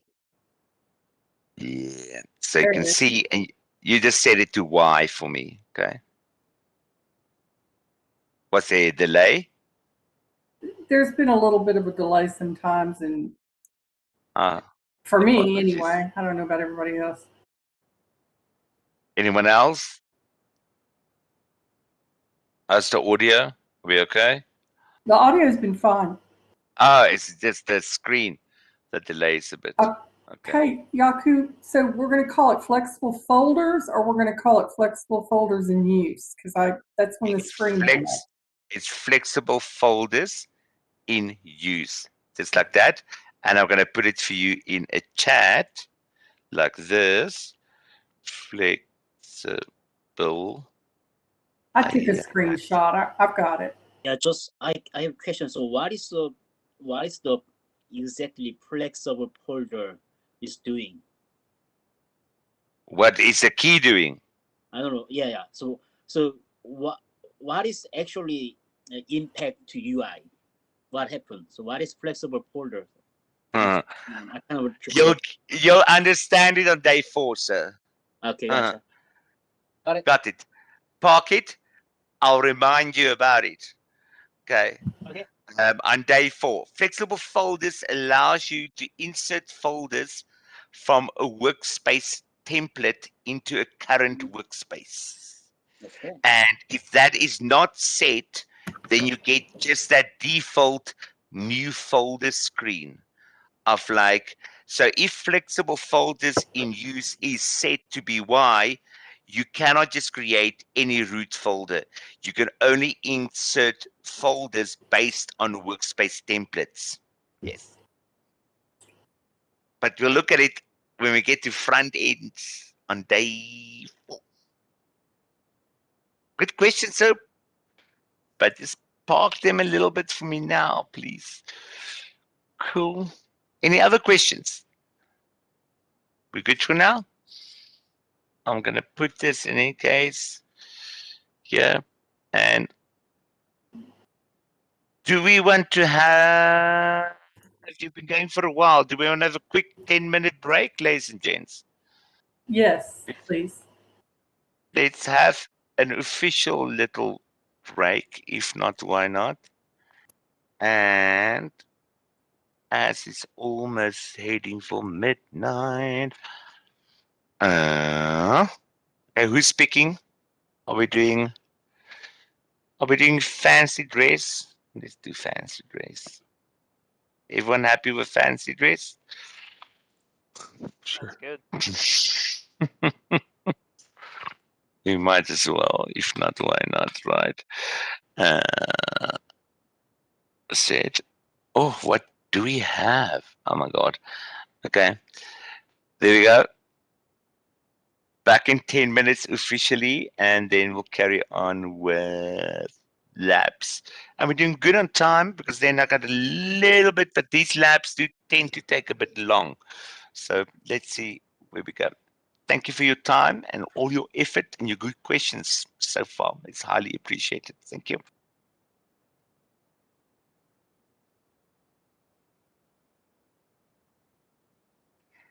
And you have to bet your number, right? Thank you.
Quite a wide variety here.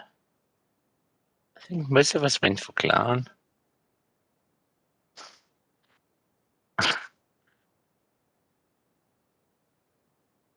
What is the Hamburglar, Malcolm, by the way?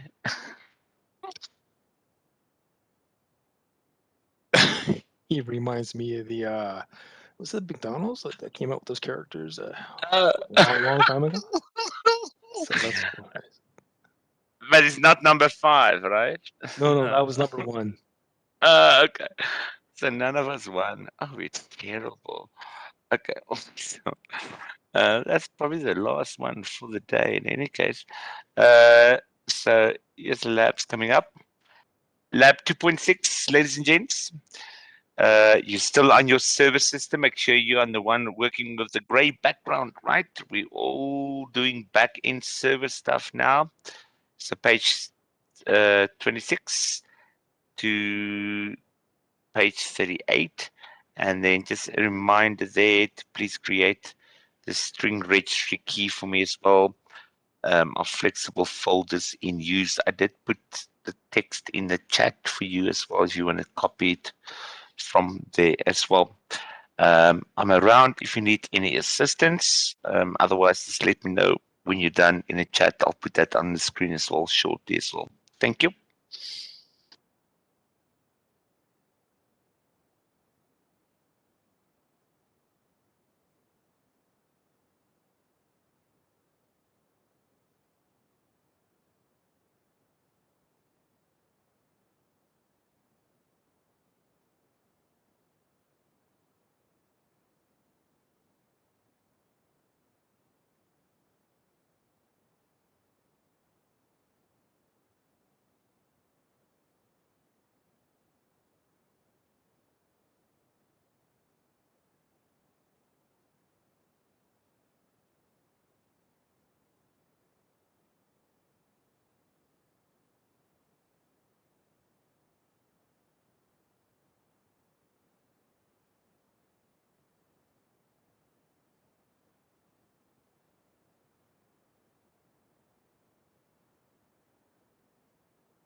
Hello, Jacko.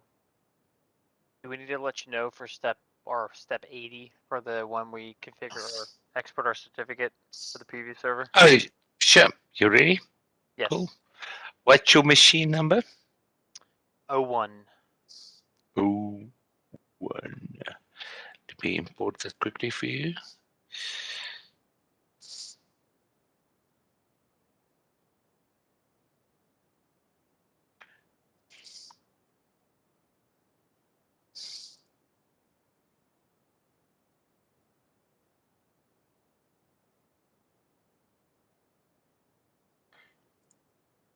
Cool.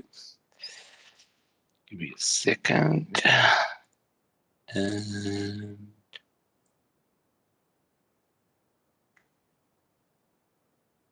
import.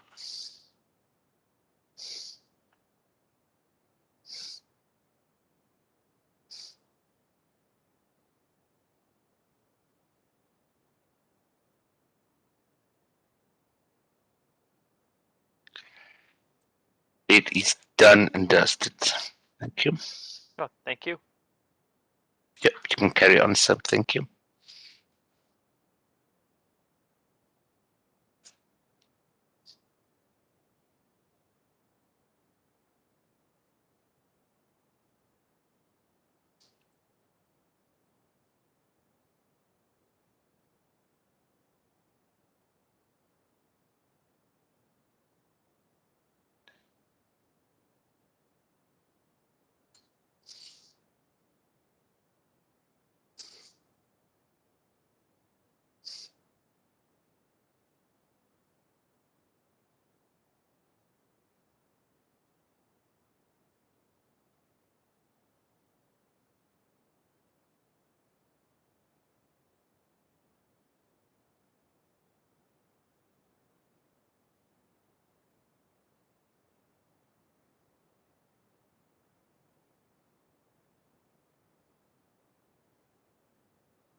Jaco, my certification is ready on my folder. iTrading 03. Sure. Thank you, Daniel. Let me sort that out for you quickly, sir.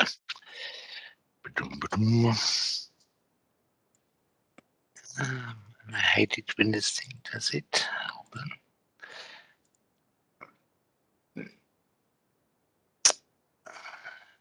I see it. Let me just import it.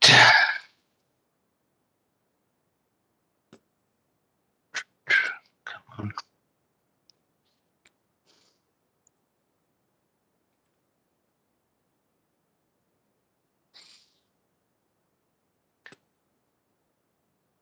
And hopefully none of you can hear my generator going in the background. It's my noise cancellation hopefully it's working.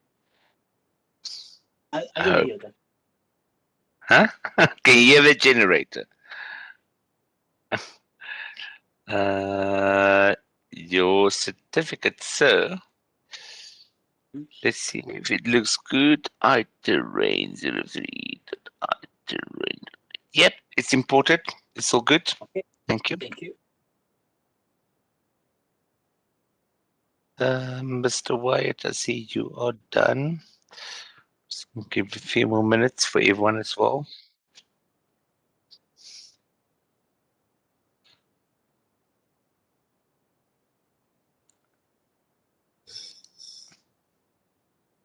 Jaco, I'm looking to find the I'm on step 40, default email folder to email. Hold on. Which machine are you on? 5.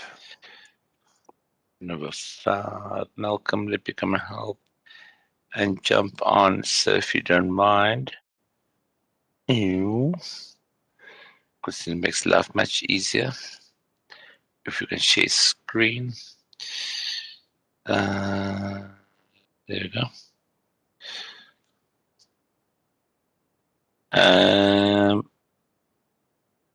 Just click one up above DMS sync there, and then you'll find your default folder there. In our right hand side now. Yeah. Default email folder, there it is. So just do yourself a favor and expand your names column. Yeah, expand your names column a bit further. Yeah, there we go. Okay. All right. Thanks. 100%. No problem. Thank you, sir.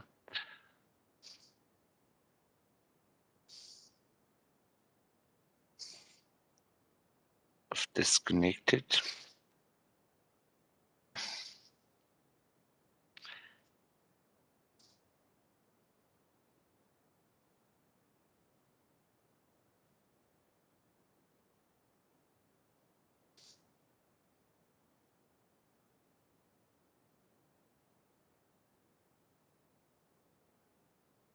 Ladies and gents, you can send me a private message, by the way, just in my question coming up to you now. Is there any constraints of maybe starting an hour earlier tomorrow? Because for those then that are done as it stands today, then we can finish for those. And then everyone can finish in their own time without rushing anything. Or is there any constraints in your life of taking children to school or whatever it might be by starting an hour earlier at 8 o'clock Chicago time? It will be tomorrow. Just send me maybe a private message. Don't have to make it public.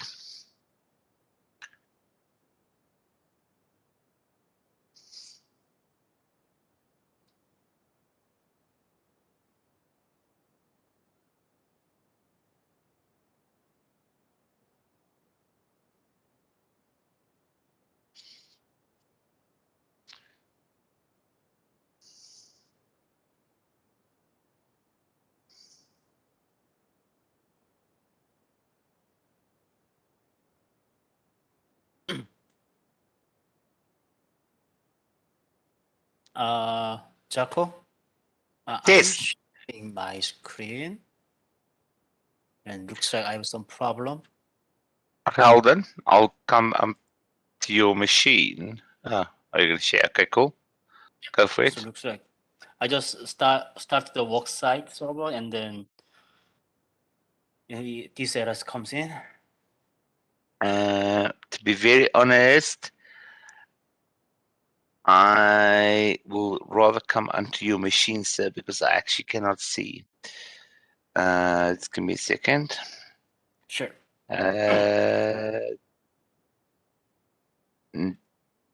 Daniel, I don't know if you heard my question because I know you dropped off.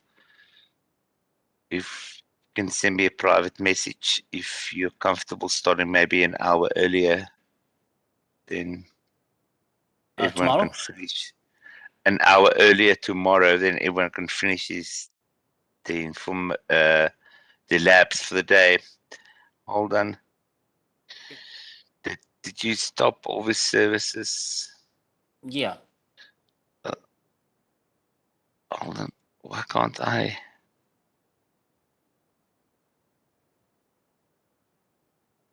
Why can't I click on your machine? Do you have any constraints starting earlier? Excuse me? Do you have any constraints starting earlier tomorrow? I think I'm fine. Yeah. You're fine. Okay, cool. Let me check my calendar to make sure. Yeah. 8 o'clock fine. Okay, cool. Malcolm, just let me know as well, please, sir.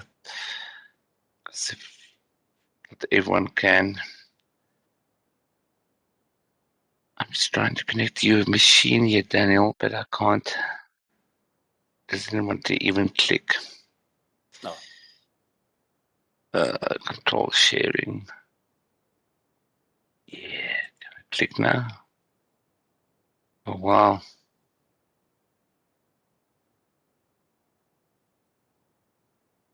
Just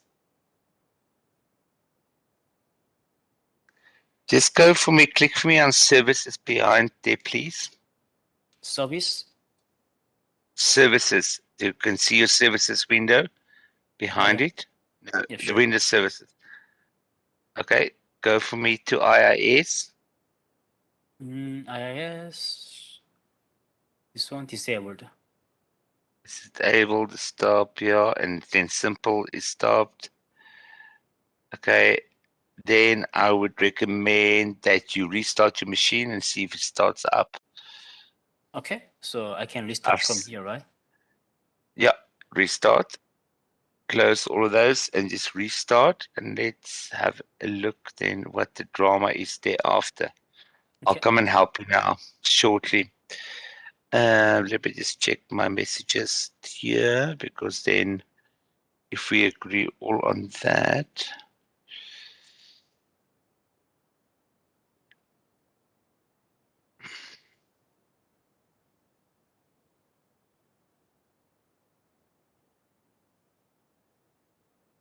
Let me reshare my screen.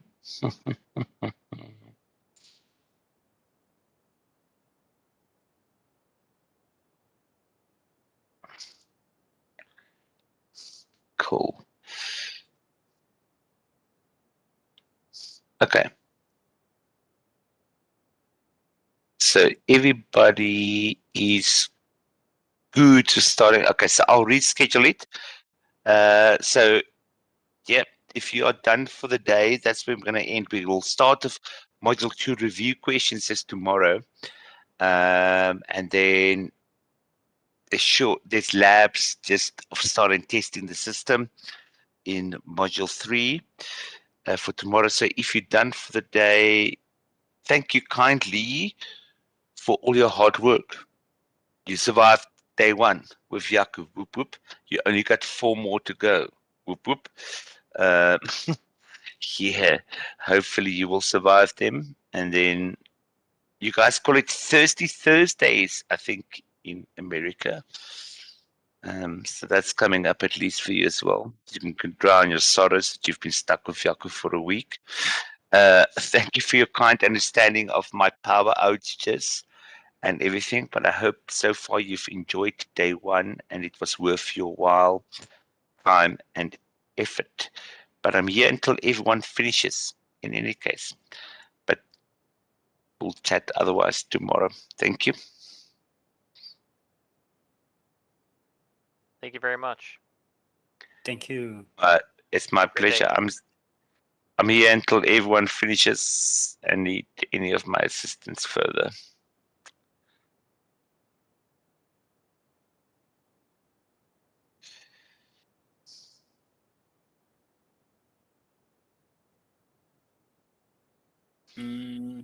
After rebooting, I'm still seeing same error. Okay, I'm coming on to you, Miss. Hold on. Let me Okay. just reschedule this little thing here. Sure. 8, 2. What did you break, sir? I don't know. And let's figure it out. You are 03.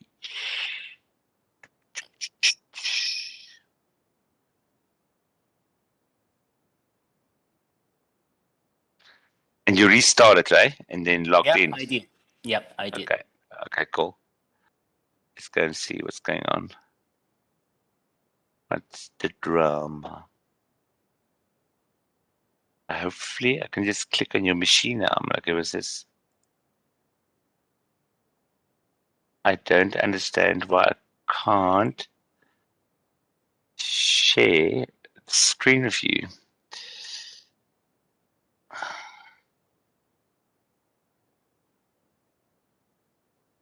Yes, it's annoying when these things fail. Hold on.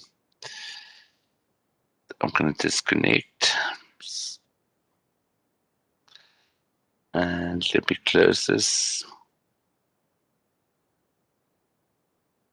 Oh, I can probably take control even maybe by that. Yeah. This is here. Daniel. Jan. And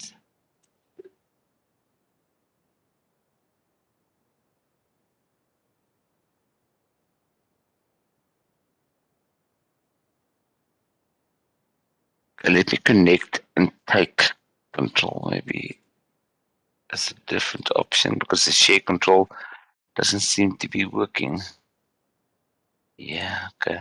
That seems to be better maybe. Yeah. Looks like you are control, right? Yeah, I'm controlling now. Yeah. Mhm. Because the share control didn't want to work. I'm not sure why. No, she's taking too long to start up. No, it's gonna bomb out again. Starts.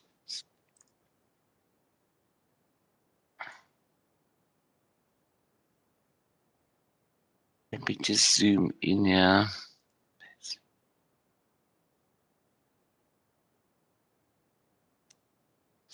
Let's retype this I to rain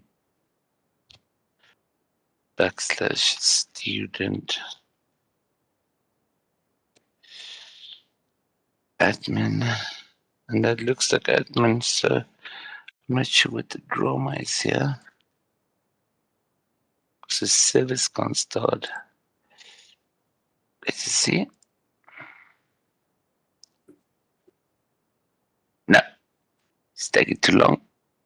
Okay, hold on.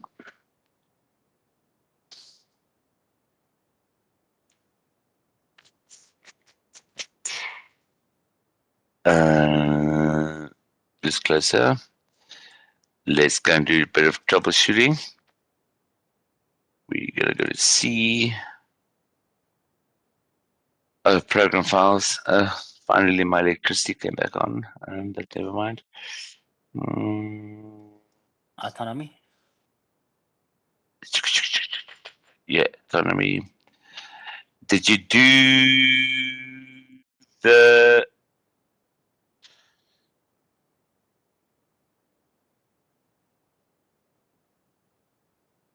first bit.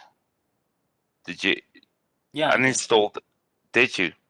Yeah. Uninstall and then install. Okay.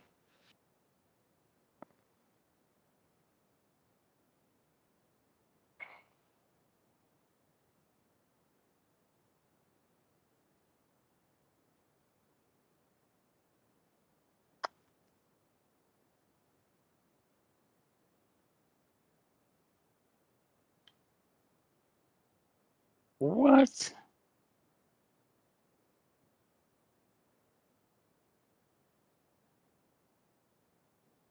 But that means you're running.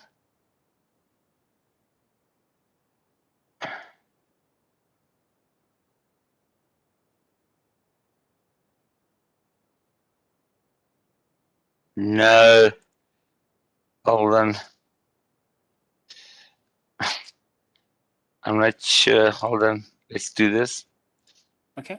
Good. Because that looks like there is COSC program files, right? And we on.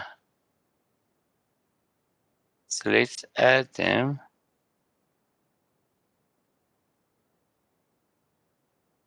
I can see you did it. I train 03.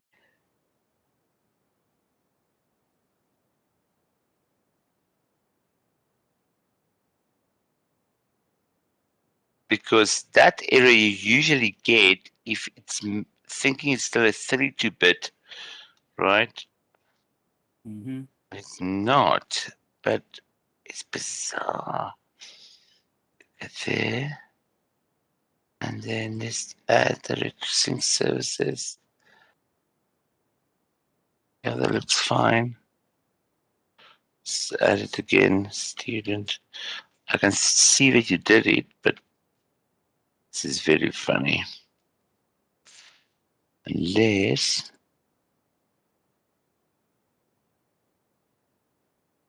okay, cool. Service manager.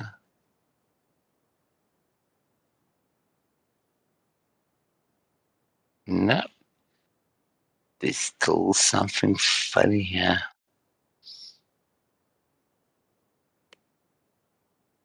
Okay, hold on. Now this unregistered server.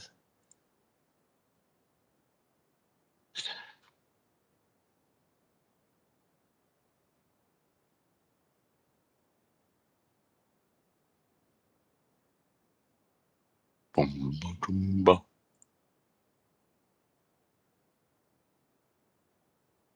Oh, I'm gonna have to do a bit of troubleshooting for you, sir.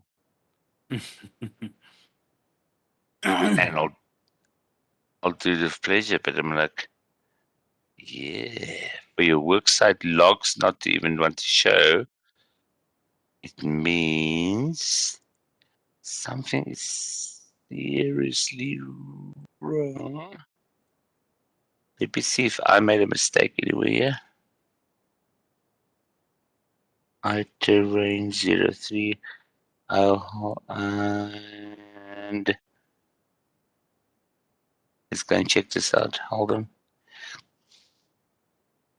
See this.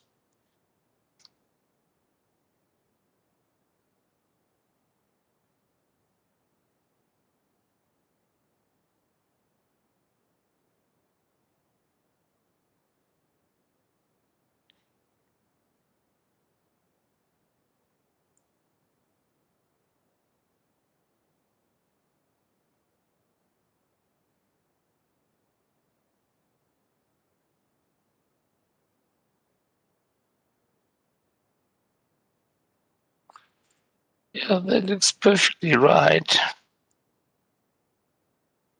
I just don't know. She can't resolve at the moment. So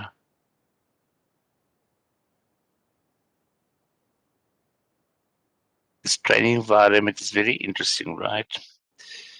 I train 03.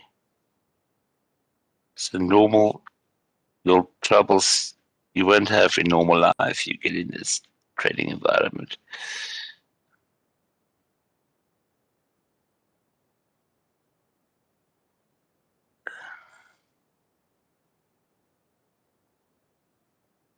Mm.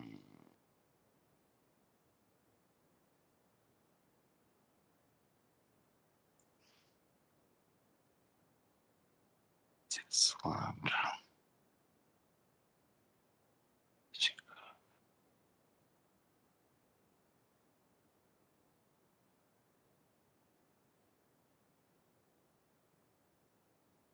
I just don't understand because usually let's go services again.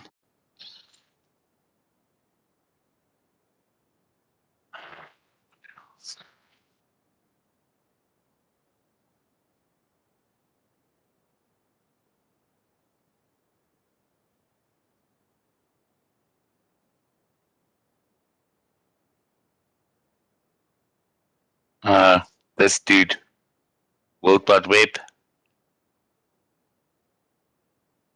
Okay. And we should disable her. Hold thumbs now. Hold thumbs. Come on, Buttercup. Okay. There we go. Okay, gotcha. Yeah. Thank There you. was conflict. There was conflict. Yeah.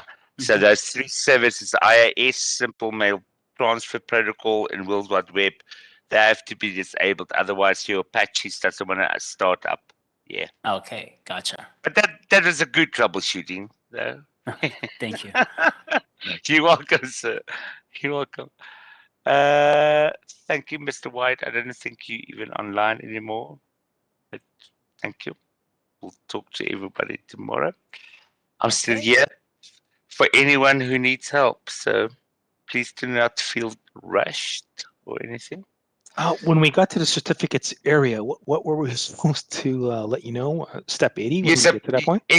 Well, exactly. You're supposed to tell Yaku, hey, do your job, please. Can I import yours for you?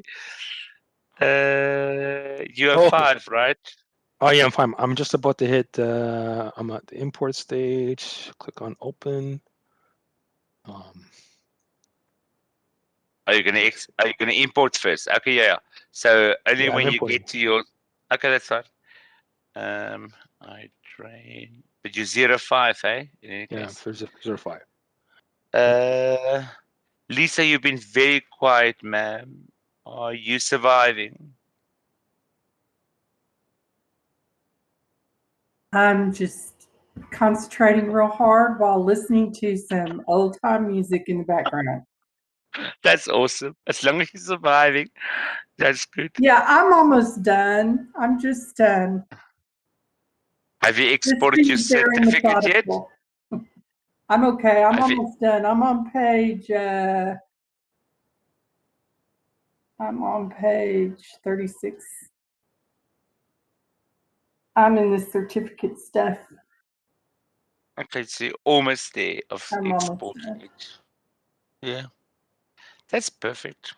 That's good. I'm gonna mute again so you don't have to listen to my music. No, but it's awesome, man. Like you can play it for us, doesn't sure. It's fine. I can do a bit of music. So I don't. You look pretty young in your picture. I'm not young, but in the song they're playing right now, My it's called picture, Green my- Tambourine. Do you remember that song? yes. Listen, my picture is like 7 years old, I think. I should update it. Oh, I'm still older than you. I know I am, but anyway, I'm just old. But I don't look that old. But anyway, let me get back to this. I'm having to think really hard. So, Okay. I'm almost done. I'll let you know. That's perfect. Thank you, ma'am. So I did get a message. The import was successful. So, You export it. yay! Oh, Okay, 505. I don't see it in your trading installers though. okay. Did you export it though? So you import it, and then you must export it for me to training installers, right? Yeah. Okay. Well, yeah. I'm not. I'm still getting there. Okay, that's fine. Follow that. Yes. Cool.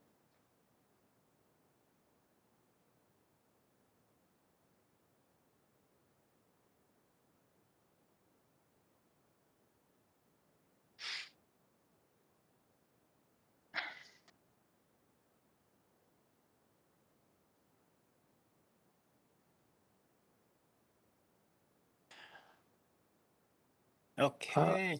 So how do I okay, so I've right clicked on it and it says select all tasks and then it says Yeah. export, right? Export, and then select the base x64 one. No, so when I select the one I did, I don't see the export button. Hold on. Oh, Malcolm, let me connect to your machine.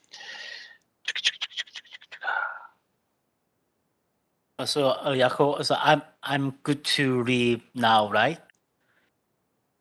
Yeah, and I should be able to. Yeah, sorry, I'm just talking to Malcolm quickly. Malcolm, once you've imported it, just look here now. Oh, you got controls. Yeah, I do. Oh, So okay.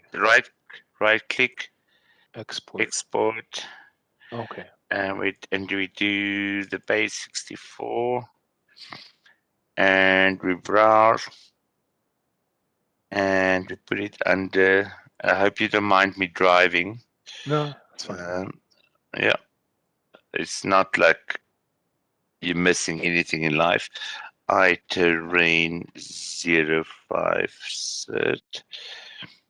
Okay, cool, done. Next, finished. Now, what I'm going to do on my side, I'm going to disconnect here. Okay. And I'm going to quickly import that for you. Yep, there I can see her.